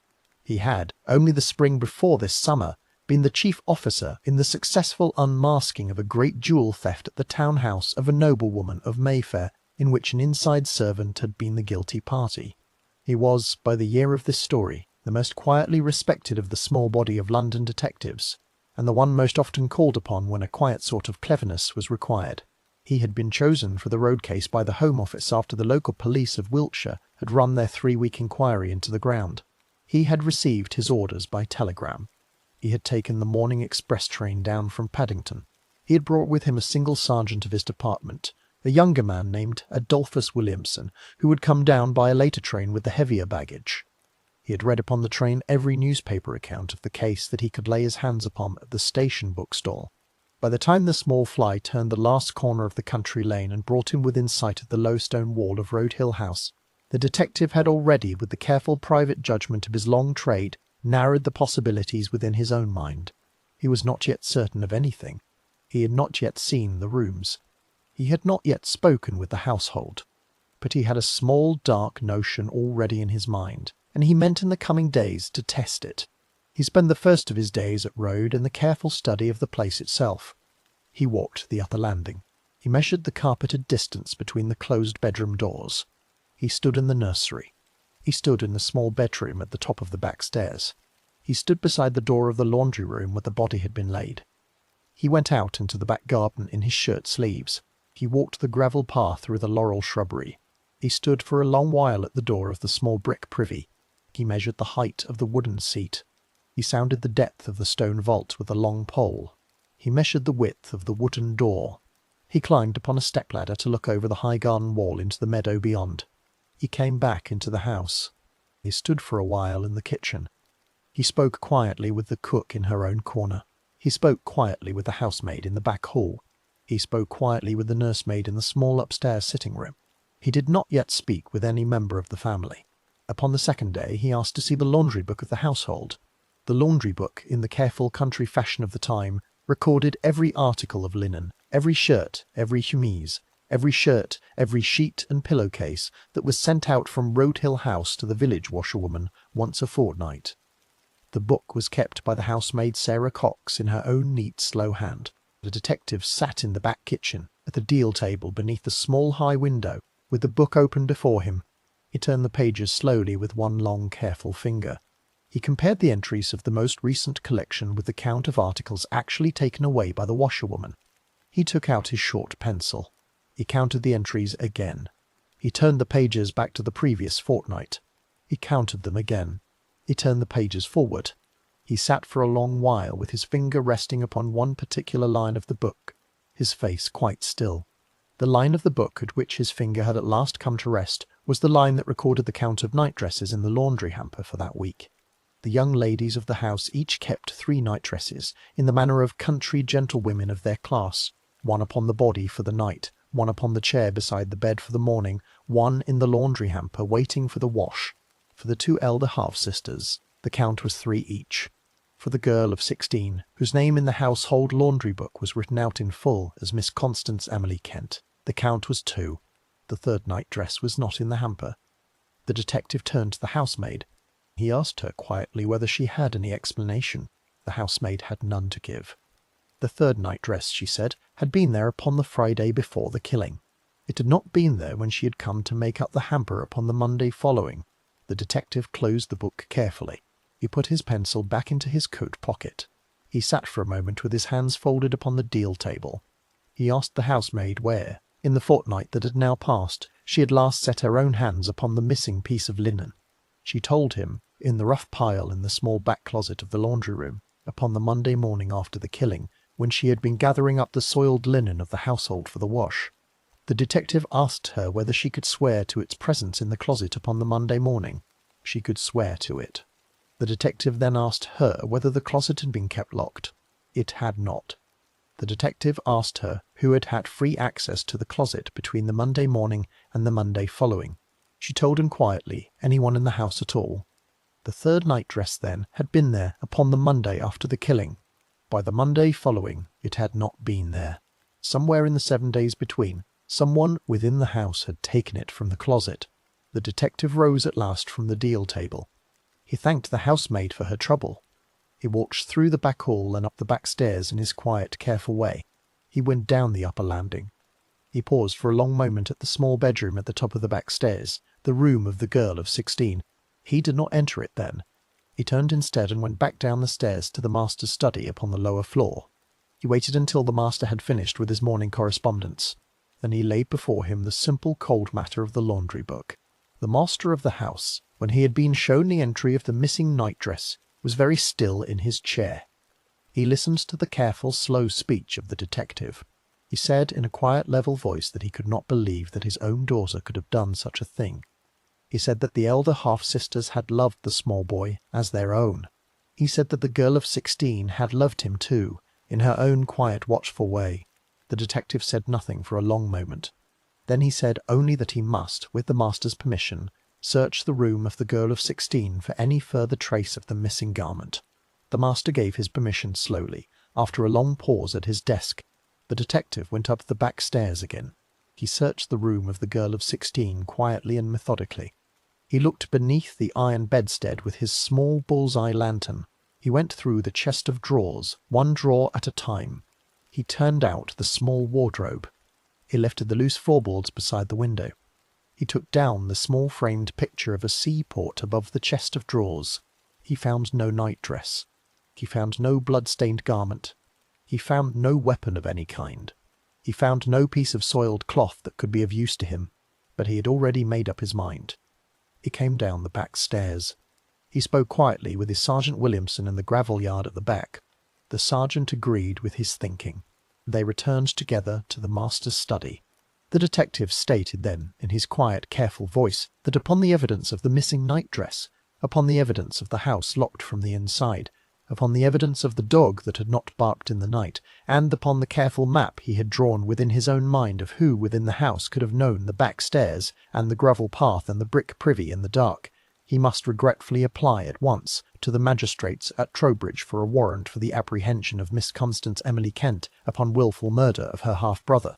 The warrant was issued by the magistrates upon the 20th of July, 6 days after the detective's arrival in the village of Road.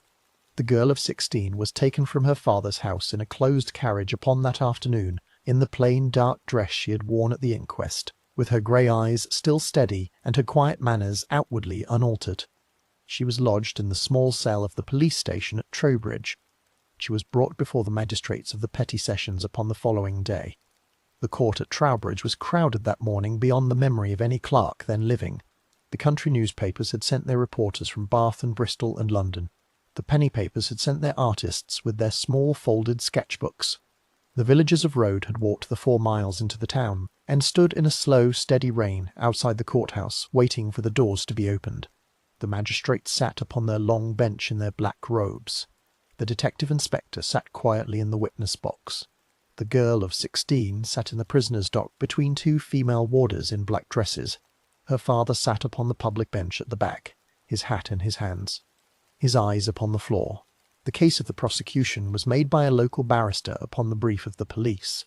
The case was built carefully upon the missing nightdress, upon the locked doors of the house from the inside, upon the silence of the dog through the night, upon the private knowledge of the back stairs and the gravel path and the brick privy, upon the careful suggestion that no one from outside the household could have walked the upper landing in the small hours without being heard or seen by one of the 12 sleepers. But the case did not, at any single point in its presentation, produce a blood-stained garment, a weapon, a confession, or any positive piece of evidence that connected the girl of 16 directly to the act of the killing. It was a case built only upon possibility, upon process of elimination, and upon the long, careful reasoning of a single, very experienced London detective. The magistrates listened in silence for the better part of the day. They retired at last to consider their judgment in the small back room of the courthouse. They returned to the bench within the hour. They held that there was not, in their considered opinion, sufficient evidence upon which a jury at the assizes might reasonably be expected to bring in a verdict of guilty. They discharged the girl from custody. She was released upon her father's recognizance. She walked out from the courthouse with her father at her side under the dripping awning. She did not speak to anyone in the crowd. The crowd parted in the rain to let her pass. The reporters of the London papers wrote that same evening, by the candles of their inn-parlours, that the great Inspector Wicker of Scotland Yard had failed. What followed for the detective himself was the slow, long ending of a long, careful career. He returned to London by the next train. He was met at Paddington by no welcoming party of his colleagues. The newspapers, the same newspapers that had cried out so loudly for his coming, turned then to mock his going. He became the laughing-stock of the penny press for a season. He was passed over for promotion in the autumn. He continued at his post for 3 more years, increasingly quiet, increasingly weary, the small dark lines about his eyes growing deeper as he worked. In the year 1864 he retired from the Metropolitan Police upon a small pension and a private breakdown of his nerves. He died at last in the year 1881 in a quiet rented house in the southern suburbs of London, almost forgotten by the public that had once known his name. But that is a sorrow of a later date than the matter of this present chapter. For now, in the warm summer of the year 60, the case of the killing at Road Hill House had collapsed before the magistrates of Trowbridge. The girl of 16 had been returned quietly to her father's roof. The detective had returned to his desk in London. The newspapers had begun to lose their hot interest. The village of Road had begun, in its slow, careful way, to settle back into its old rhythm. And the small body of the boy lay in its grave beside the mother of the children of the first marriage in the churchyard at East Coulston, beneath a small white stone upon which the careful handwork of the parish mason had cut his name and the brief verse from the Gospel that his father had chosen. Chapter 8. Ife Summers of Silence. The carriage that returned the girl of 16 from the courthouse at Trowbridge to her father's house at Road upon that wet July afternoon passed slowly along the country lane through a silent line of villagers who would not meet her eye as it went by, of villagers who would not meet her eye as it went by. The blinds of the cottages along Mill Lane were drawn. The doors of the small shops upon Church Street were closed for the day, though it was a working afternoon. The mill bell had not rung at 1 o'clock for the dinner break. The dog Mary, in her shed at the back of the house, who had not barked in the night of the killing, did not bark now at the wheels of the returning carriage. The iron gates of Road Hill House were opened by the old gardener in his black mourning band, and the carriage passed through them up the gravel drive between the elm trees. The blinds of every front window of the house were drawn down. The brass knocker upon the panelled oak front door had been wrapped in a square of black crape. The household, like every respectable English household upon the death of a child, was in mourning, and would remain so by every outward sign for the better part of a year. The girl was taken upstairs by one of her own sisters to her small bedroom at the top of the back stairs. She did not come down to dinner that evening, nor for several evenings afterward. Her meals were carried up to her upon a small tray by the housemaid Sarah Cox in silence. The family below ate without speaking at the long mahogany table of the dining-room. The master of the house sat at his head-place with his eyes upon his plate. The mistress, in the slow last days of her pregnancy, sat at her end of the table with her hands often resting upon her side. The older half-sisters ate with their faces composed. The brother William, 15 years old, did not look at his sisters across the table. The small children of the second marriage were kept upstairs in the nursery, and did not come down at all. The shunning of the family by the parish began at once. The first Sunday after the magistrates' hearing, the Kent pew at Christ Church stood empty for the entire morning service. The rector preached carefully upon the text of Job. The villagers, leaving the church after the service, walked past the iron gates of Road Hill House with their heads turned away. The shopkeepers of Church Street, when one of the household servants came down for the marketing, served them without conversation and would not meet their eye. The doctor still came when called, but stayed no longer than his work required. The Reverend Edward Peacock himself called once at the front door in the second week of August, was received in the front drawing-room by the master alone, took a single careful cup of tea, and went away again within the half-hour. No other caller came up the gravel drive that whole long summer. The mistress of the house was delivered of her fourth child by the second marriage upon the warm afternoon of the 10th of October, a small boy who was given the name Ackland. The birth was assisted by the doctor and by an old midwife from Beckington. The boy thrived. The mother slowly regained her strength through the autumn weeks. By the close of the year, the household had absorbed the new child into the upper rooms, but the long silence of the house had not lifted. The blinds of the lower windows remained half drawn through the winter. The brass knocker remained wrapped in its black crape until the spring.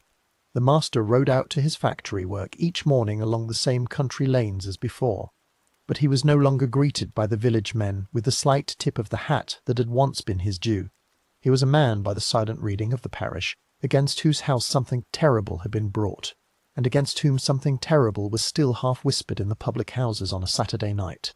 By the spring of the year 1861, the master had taken his slow decision. He could not remain at Road Hill House. The house was sold quietly in the early summer to a local family. The household was packed up over the course of 3 weeks. The furniture was carted away in long carriers' wagons to a new house that the master had taken at Weston-super-Mare by the coast of the Bristol Channel. The 4 surviving children of the first marriage and the 4 small children of the second marriage were taken with their parents to the new house. The cook Sarah Kerslake and the housemaid Sarah Cox and the nursemaid Elizabeth Goff did not come with the family. They were paid off with good written characters and went their separate ways into other situations. A new staff was engaged at Weston. The new household took up its new rhythm by the sea air, where the smell of seaweed at low tide drifted along the front, and the brown-sailed fishing boats came up upon the sands at evening. For the girl of 16, now 17, by the slow turning of the year, the new house at Weston was a brief stopping-place only. Her father had already, in the late autumn of '60, written letters to a school upon the continent of which a friend of his had spoken kindly to him. The school was the Convent de la Sagesse at Dinal, in the old walled town of that name in Brittany, far across the English Channel. It was a finishing school for the daughters of English Protestant gentlemen who wished their girls to be removed for a season from the awkwardness of the country. It taught French, drawing, the piano, simple music, plain sewing, and a careful general history. It was not Catholic in its teaching, though the building had once been a Catholic convent, and its walls were of the old grey Brescian stone. It was kept by an English principal and 2 French mistresses. The fees were modest. The discipline was steady. The pupils were perhaps 30 in number, and most of them were the daughters of English clergymen of small living. The girl of 17 was put aboard the cross-channel steamer at Southampton in the spring of the year 61, with a single small trunk of her best plain clothes and a small leather valise. She was accompanied to the ship by her brother William, who had been sent by their father to see her safely upon the deck. They had stood together at the rail of the steamer in the cold wind, as the white cliffs of Sussex grew small behind them in the morning sun.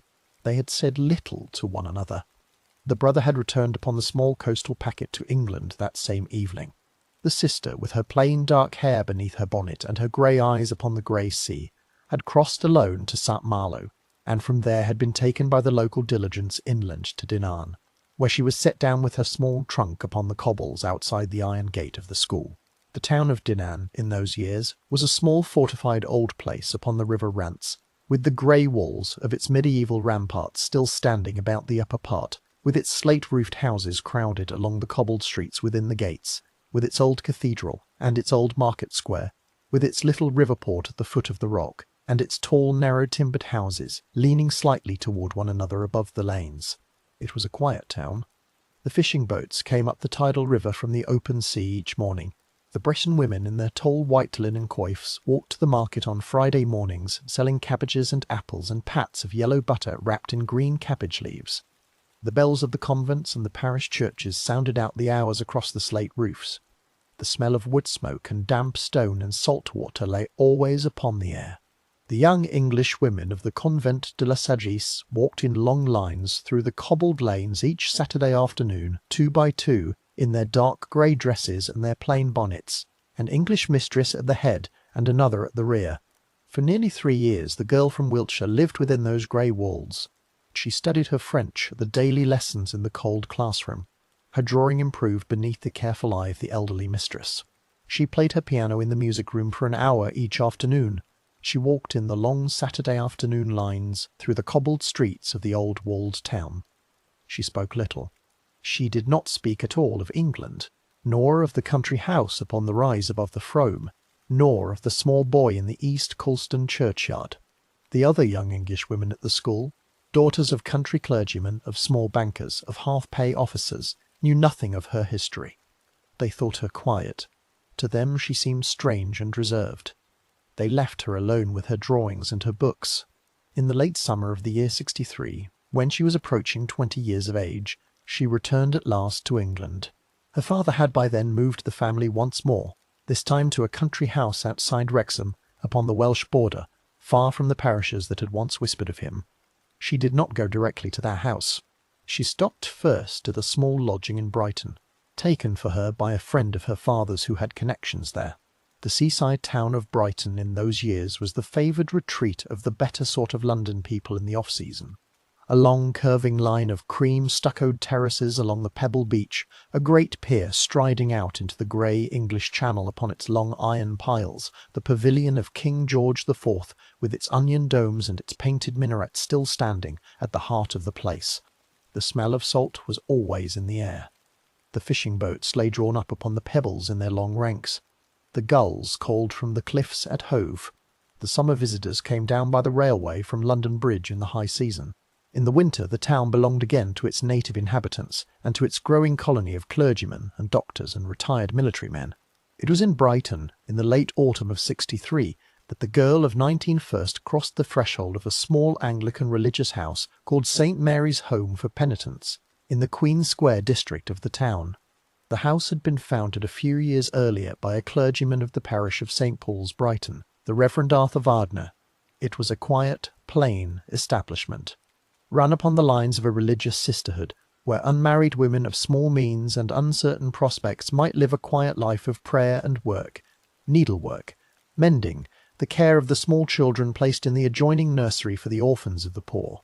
The sisters of the house wore plain, dark dresses with white linen collars and small dark veils upon their heads. They rose at 5 each morning. They prayed 7 times in the day at the appointed hours. They ate their meals in silence at long deal tables. They worked at their needlework and at their small charities through the long quiet afternoons. The girl came to St. Mary's Home upon the recommendation of a clergyman known to her father. She came under a different name. She gave her name at the door of the house as Miss Emily Kay. She paid a small annual sum for her board and her lodging, in the manner of those gentlewomen who came to such houses as paying guests rather than as full members of the sisterhood. She wore the plain dark dress of the sisters. She kept the same hours. She prayed the same prayers.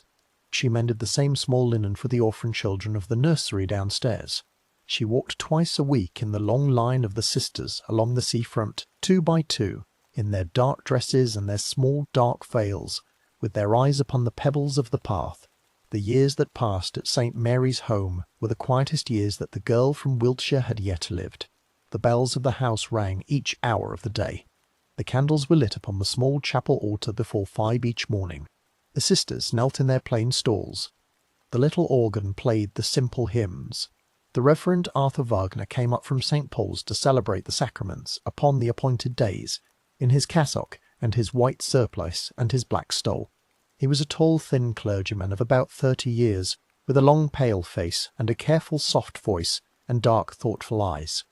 He believed in confession and in the apostolic succession and in the older ceremonies of the Church of England, as it had been before the Reformation. He was much disliked by the Protestant clergymen of Brighton for those beliefs. To the women of his house and of his parish, he was much beloved for the patient, soft attention that he gave to every soul who came to him for counsel.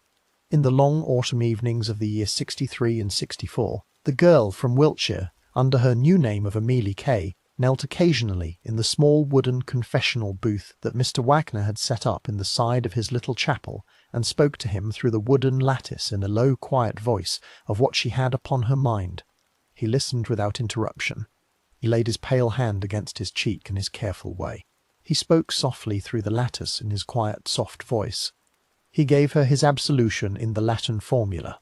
He bade her continue in her prayers. He did not press her. He did not press her week after week, or month after month. He understood that what was upon her mind was something that would take its own slow time to come out into the air of the chapel. The world outside the walls of St. Mary's Home had, by this slow time, almost forgotten the case of the Road Hill House killing. The newspapers had moved on to other matters. The penny papers had found new horrors in the courts of London. The great Detective Inspector Wiltshire had retired from the Metropolitan Police upon his small pension in the year 64, and was already passing into private obscurity in his little house south of the river. The Home Office in Whitehall had filed away the case papers in their long brown cabinets. The village of Road, under its new family at Road Hill House, had settled back into its old country rhythm. The Kent family in their new home outside Wrexham was unknown to its new neighbours. The small grave at East Coulston churchyard was tended once a year by the parish clerk, who clipped the long grass around it and set a fresh small posy of garden flowers in a stone jar at its head. But within the quiet walls of the home in Queen Square, in the slow hours between Compline and Matins, the girl from Wiltshire was at last beginning to find that she could not carry her silence further.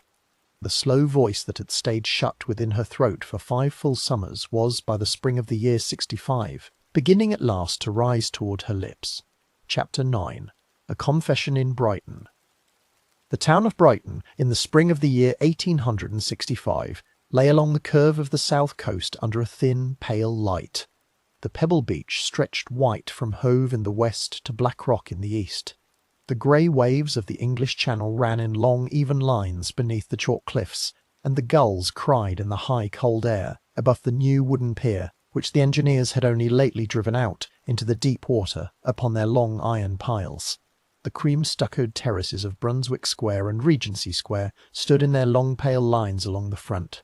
The royal pavilion of the late King George IV raised its strange Indian domes and its painted minarets above the heart of the town, where the gas lamps burned each evening along the pavements and the gentlemen in their tall hats came down for a turn of the air before their late dinners. Above the town, set back upon the slope toward the downs, the great new churches of the high Anglican revival had begun to rise.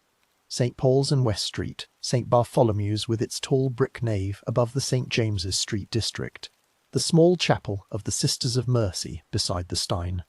These were the churches of the new movement within the Church of England, the movement that the Bishop of London had publicly censured, and the Protestant newspapers regularly attacked, the movement that wished to return the English worship to the older Catholic forms of the Middle Ages, with their incense, their candles, their daily masses, their confessions, their formal robes, their veiled sisterhoods of women. The leaders of that movement at Brighton were a small band of careful, learned clergymen, and chief among them was the Reverend Arthur Douglas Wagner, curate of St. Paul's. Wagner was, in that spring of 65, a man of about 30 years and 3 or 4 more. He was the son of the old vicar of Brighton, the Reverend Henry Michel Wagner, a wealthy clergyman of the old High Church school who had held the living of the town for many years. The son had inherited his father's careful learning and a considerable private income from a small Sussex estate. He had taken his orders at Cambridge. He had taken the curacy of St. Paul's. He had used his private income to build new churches and to found religious houses, 6 of them, scattered through the poorer streets of the town, where Anglican sisters in dark dresses cared for the orphans, the destitute, and the unmarried women who came to them for refuge. He was thin and tall. His face was pale and grave. His voice was always soft. He spoke little, but what he spoke was carefully considered. The Protestant tradesmen of the town threw stones at him in the street upon more than one occasion in those years. He continued his work without complaint, returning home each evening at the same quiet hour to his small private house in Buckingham Place. The house of refuge most often associated by the public with his name was St. Mary's Home for Penitents in Queen Square, where the girl from Wiltshire had now lived for almost 2 full years under her assumed name of Amelia Kay. The house was a tall plain building of 4 stories, faced in stucco that had been allowed to weather to a soft grey, with a flight of stone steps up to its panelled black front door. Within, the rooms were plainly furnished, long bare boards underfoot, dark-stained pews in the small chapel, plain deal tables in the refectory, narrow iron bedsteads in the dormitory upstairs. The sisters and the paying gentlewomen of the house rose at 5. They prayed in chapel for half an hour. They breakfasted upon porridge and weak tea at the long deal tables. They worked through the morning at their needlework and at the care of the orphan children in the adjoining nursery. They prayed again at noon. They dined upon plain soup and bread. They walked twice a week in the long line, 2 by 2, along the sea-front in their dark dresses and their dark veils. Within those quiet walls, the long silence of the girl from Wiltshire had at last begun to break. From the autumn of 64 onward, she had been kneeling more often at the small wooden lattice of the chapel confessional. She had begun to speak more freely. At first, what she spoke of had been small ordinary matters, the impatience of her temper at the schoolroom table during her days at Dinam, the small uncharitable thoughts that had crossed her mind during the long quiet hours of work, the occasional doubts of her faith that came to her in the small dark hours before the dawn. The Reverend Mr. Wagner had listened to her through the lattice, had given her his careful soft answer in his quiet voice, and had bidden her come back when she felt the need. But upon a certain afternoon in the early spring of the year 65, the girl had come to the lattice for what was to be her last ordinary confession. She had spoken in her low, careful voice for some little time. She had paused at the end of what she had said. She had asked the clergyman very quietly whether the seal of his confession was indeed inviolate, whether anything that was spoken to him by a penitent within the booth could ever by any pressure of the magistrate or of the law of the kingdom be drawn out of him afterwards. The clergyman had answered carefully that the seal of the confessional was indeed sacred in his understanding of the priesthood, that no power of the magistrate or of the crown could compel him to repeat what was told to him in that place. The girl had paused once more. She had said in her low, quiet voice that there was a matter she had carried with her since the age of 16, and that she now wished to speak of it. The clergyman had said nothing in reply. He had bowed his head behind the lattice. He had listened. What was said by the girl through the wooden lattice that afternoon was the long, careful account of what had happened in the small hours of the night of the 29th and the morning of the 30th of June in the year 1860, at Road Hill House upon the rise above the River Frome. The clergyman did not interrupt her. He did not press her with questions. He listened until she had said all that she had to say. He gave her then no absolution. He bade her come to him again. He went back to his own small house in Buckingham Place that evening, and sat alone in his study before his fire for a long time, with a single candle upon his desk and his prayer book unopened upon his knee. He did not write of what he had heard. He did not speak of it to any other clergyman of the town. He kept the seal. Through the spring of '65, the clergyman and the girl met often, in the small parlour of St. Mary's home and in the chapel. He did not press his penitent, but he did, as the weeks went on, in his careful, soft voice, speak with her of the long doctrine of the Church upon the duty of confession, upon the duty of those who have done a great wrong to make their wrong known publicly in this world, that they might be the better forgiven in the next. He spoke of repentance not as a private thing, but as an outward act. He spoke of the example of certain saints who had given themselves up to the law of the magistrate, that the truth might be made plain to all. He gave her no command. He laid no instruction upon her. He set only the long careful weight of the doctrine before her, and left her to consider it in her own time, in her own quiet manner. In the first weeks of April of that year, the girl, by her own choosing and in her own time, told the clergyman that she was ready. She would go up to London. She would lay her confession before the magistrate of the courts. She would take whatever should follow. The clergyman agreed quietly that he would go with her. The arrangements were made carefully and silently. The Mother Superior of the home was told only on the day before the journey. The girl's father was not told at all. The Reverend Edward Peacock at Road was not told. No newspaper in Brighton or in London had yet got wind of what was coming. Upon the early morning of the 25th of April in the year '65, the clergyman in his long black coat and the girl in her plain dark dress and her small dark bonnet took the 7 o'clock train from Brighton up to London Bridge. They were met at the station by a solicitor known to the clergyman, a Mr. Rodway. They took a cab together along the river, past the great dome of St. Paul's Cathedral, past the courts of the Old Bailey, into the heart of Westminster. They alighted at the door of the police court at Bow Street in Covent Garden, the small narrow courthouse, in its plain brick building, where most of the great criminal cases of London first came before the magistrate's eye. They went up the worn stone steps. They entered the small panelled courtroom. The clerk of the court looked up from his desk in mild surprise at the small quiet party that had walked in unannounced. The magistrate sitting that morning was Sir Thomas Henry, the Chief Magistrate of London, a man of 50 years, careful and slow and very experienced in his work. He took his place upon the high bench. He looked down at the small party standing before him. The solicitor, Mr. Rodway, stepped forward. He stated quietly that the young woman beside him wished to give herself up upon a charge of murder committed in the year 1860 in the county of Wiltshire. The magistrate asked her name. She gave it in her low, steady voice. Constance Emily Kent, of Brighton, of the parish of St. Nicholas in that town. The magistrate looked at her for a long moment without speaking. He directed that her statement be taken down by the clerk. She was given a chair before the bench and the sheet of foolscap paper. She wrote her own statement out herself, in a clear, steady hand, upon 2 sheets of the official paper. The statement was very short.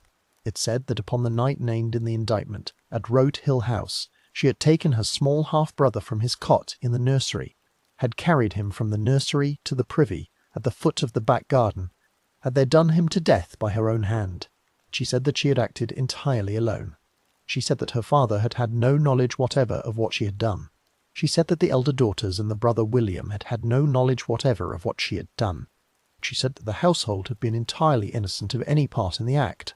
She said only that she had done what she had done in a moment of misjudged anger against her stepmother, whose treatment of the children of the first marriage she had borne for many years. She did not seek to excuse herself in any way. She asked for no mercy from the bench. She signed her statement in her clear, careful hand. She was committed by the magistrate upon that same afternoon to the cells beneath the courthouse. She was removed from there to the prison of Holloway later in the evening.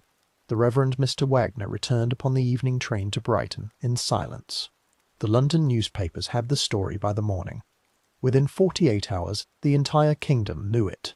The penny papers reprinted the old fanciful drawings of Road Hill House and the small brick privy. The Times printed the full text of the statement upon its centre page. The Saturday Review carried a long, careful article upon the doctrine of confession and the conduct of the Reverend Mr. Wagner. The Anglican clergyman was much abused in print across the country for what he had done. He answered nothing in his own defence.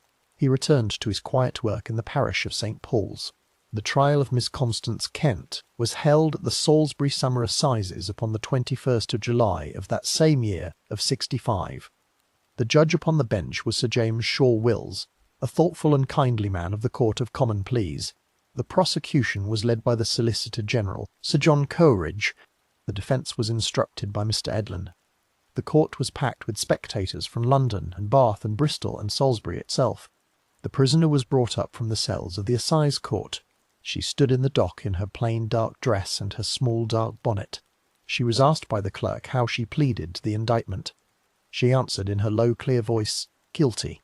The judge upon the bench paused for a long moment. He spoke gently to the prisoner. He asked her whether she fully understood what her plea meant under the law of the kingdom. She said quietly that she did. He asked her whether she had made the plea of her own free will after careful consideration. She said that she had. He asked her once more whether she wished to change her plea to one of not guilty. She said again that she did not. He sat for some moments in silence upon the bench. He drew on at last the small square of black silk that the judges in those years drew over their wigs to pronounce the sentence of death. He pronounced the sentence in the form prescribed by the long law of the kingdom, that she should be taken from the place in which she stood to a place of execution, and there hanged by the neck until dead, and that the Lord might have mercy upon her soul. He himself, by every account of those present in the court that day, was much moved as he spoke the words. The prisoner did not weep. She bowed her head. She was taken down from the dock. But the death sentence of the Salisbury Assizes was not, in the event, ever carried out. Within a few days of the trial, by the petition of the judge himself to the Home Secretary, the sentence was commuted to penal servitude for life. The prisoner was removed from Salisbury to the great convict prison at Millbank, on the bank of the Thames at Westminster, a vast cold-walled fortress with its 8 pentagonal wings and its narrow stone cells. She was given a number for the records of the prison. She was given the plain dark dress of the convict women, stamped with the broad arrow. She was set to her sewing. She was 21 years old. The long life that she would yet live upon this earth would carry her, in slow, strange ways, very far indeed from the cobbled streets of Brighton, and from the laurels of the back garden at Road Hill House, and from the small grave at East Colston churchyard where the small boy slept beneath his careful stone. Chapter 10. What the Stones Remender. The great convict prison of Millbank, where the prisoner was first received in the August of the year 65, had been built in the 1820s upon the marshy ground beside the Thames at Westminster. A vast strange fortress of pale brick, with 8 long pentagonal wings radiating from a central tower like the petals of a thorny flower. It held perhaps 1,000 convicts at any one time, men and women in separate wings, each in a small narrow stone cell with a single high-barred window and a small heavy wooden door studded with iron. The cell of the new prisoner was upon the women's side, on the upper floor of one of the long pentagonal wings. She wore the dark convict dress of brown sarge, with the broad arrow stamped upon it in black. She wore a small white linen cap upon her dark hair. She was given a number, her name no longer to be used in the daily records of the prison, and she was set, as all the women convicts were set, to the long daily work of plain sewing upon shirts and sheets and the linen of the prison itself. She remained at Millbank for some 4 years. In the year 69 she was transferred down to the new convict prison at Parkhurst upon the Isle of Wight, where the long sentence women were then being placed. There she stayed for the better part of 7 years more. In the year 77 she was moved again, this time to the prison at Woking in Surrey, where the older long-sentence women were then being concentrated by the prison commissioners. In the year 81, she was moved a final time to the prison at Fulham Refuge upon the bank of the Thames, the last of the convict prisons through which she would pass before her release, across those 20 long years of confinement. By every account that has come down through the prison reports and the careful pens of the chaplains, she conducted herself with the same quiet, steady manner that had marked her from her girlhood. She did not complain. She did not seek the favour of the officers. She did her plain sewing. She read in the prison library, slowly working her way through the long, careful library of devotional books that the chaplains placed at the disposal of the women, and in her later years she was permitted to assist in the prison infirmary, where she learned the simple bedside work of a sick nurse. She did not see her father after the trial. The newspapers reported once or twice in the early years that he had attempted to visit her at Millbank. She had refused to see him. She never married. She wrote no letters that have survived among the papers of those who knew her. She did not return, by any record that has come down to us, even in her thoughts, to the back garden at Road Hill House. Her father, Mr. Samuel Saville Kent, died in the year 1872 at his last house outside Wrexham at the age of 71. He was buried in the parish churchyard there. The newspapers of England carried a short notice of his death. The mistress of the second marriage outlived him by some years. Of the children of the second marriage, all reached their adult years. The small boy Ackland, the one born in the autumn after the killing, became a clergyman in the Church of England. Of the children of the first marriage, the elder half-sisters, Miss Mary Ann and Miss Elizabeth, lived out their lives quietly, as gentlewomen of small private means, and left no descendants. The brother William, who had been 15 in the summer of the killing, took his medical degree, then turned to the new science of marine biology. He travelled to Tasmania, then to Queensland, then through the long warm islands of the southern oceans, and became a quietly distinguished naturalist of the southern Pacific, one of the first careful students of the great coral reef that runs along the Queensland coast, much honoured in his profession before he died in the year 1908. The prisoner herself was released at last from Fulham Refuge upon the 18th of July of the year 1885, the standard 20 years of a life sentence having been served. She was 41 years old. She walked out of the prison gate upon that bright summer morning in a plain dark dress and a small dark bonnet, carrying a single small leather valise of her possessions. The newspapers had been expecting her release. Small knots of reporters were waiting in the street near the front gate. She was quietly escorted away through a side gate before any of them could see her face. Within a few months of her release, she had taken ship for the country of Australia, more than 12,000 miles from the green valley where her story had begun. She travelled out under the name she had taken at St. Mary's Home, Ruth Amelie Kay. She was joined upon the long voyage by her brother William, who had by then made his home in Tasmania and had returned briefly to England to fetch her. The ship sailed from the docks at Tilbury at the end of the autumn of '85. It put in at the Cape, at Albany, at Melbourne, and at last set down its passengers upon the quay at Sydney, in the high summer of the southern hemisphere. The brother and sister stood together at the rail of the ship as it came in past the great heads of the southern harbour. The sun white upon the sandstone cliffs of that coast. The gulls calling in the bright high sky above them. The long quiet life that she lived in the country of Australia afterwards was, by every careful account that later historians have traced, a useful and a kindly one. She trained as a sick nurse, completing her training at one of the old hospitals of Sydney. She worked for many years at the Parramatta Industrial School for girls outside the city, then at the Boothville Home for Unmarried Mothers in Brisbane, then at the Prisoners' Hospital at Long Bay outside Sydney, the very prison at which the convict women of New South Wales were then held. She nursed the sick. She washed the linen of the dying. She helped found a small nurses' home at Maitland, north of Sydney, which still bore her chosen name long after her death. She became in her late years a quiet matronly old woman, in a plain dark dress with her white hair drawn neatly back beneath a small white cap, much liked by the younger nurses she trained, much trusted by the women of the prisons she attended to in her old age. She lived a very long time indeed. She died at last, on the 10th of April of the year 1944, at a small private nursing home in Strathfield, a suburb of Sydney, at the age of 100 years and 2 months. She had outlived nearly every figure of the case that had once carried her name across the newspapers of the world.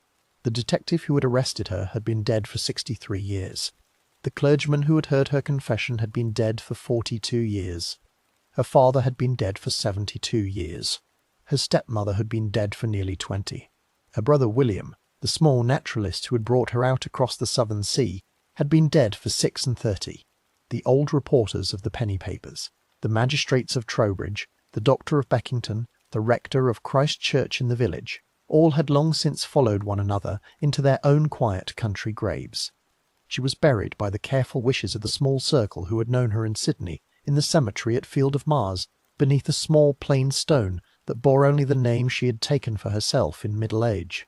The newspapers in England, when the news of her death reached them upon the wires of a wartime spring, gave her some quiet space upon the inner page. The great war then raging across the world quickly drove the small piece of news from the columns. Now let us drift gently forward across the long years between then and the present quiet hour.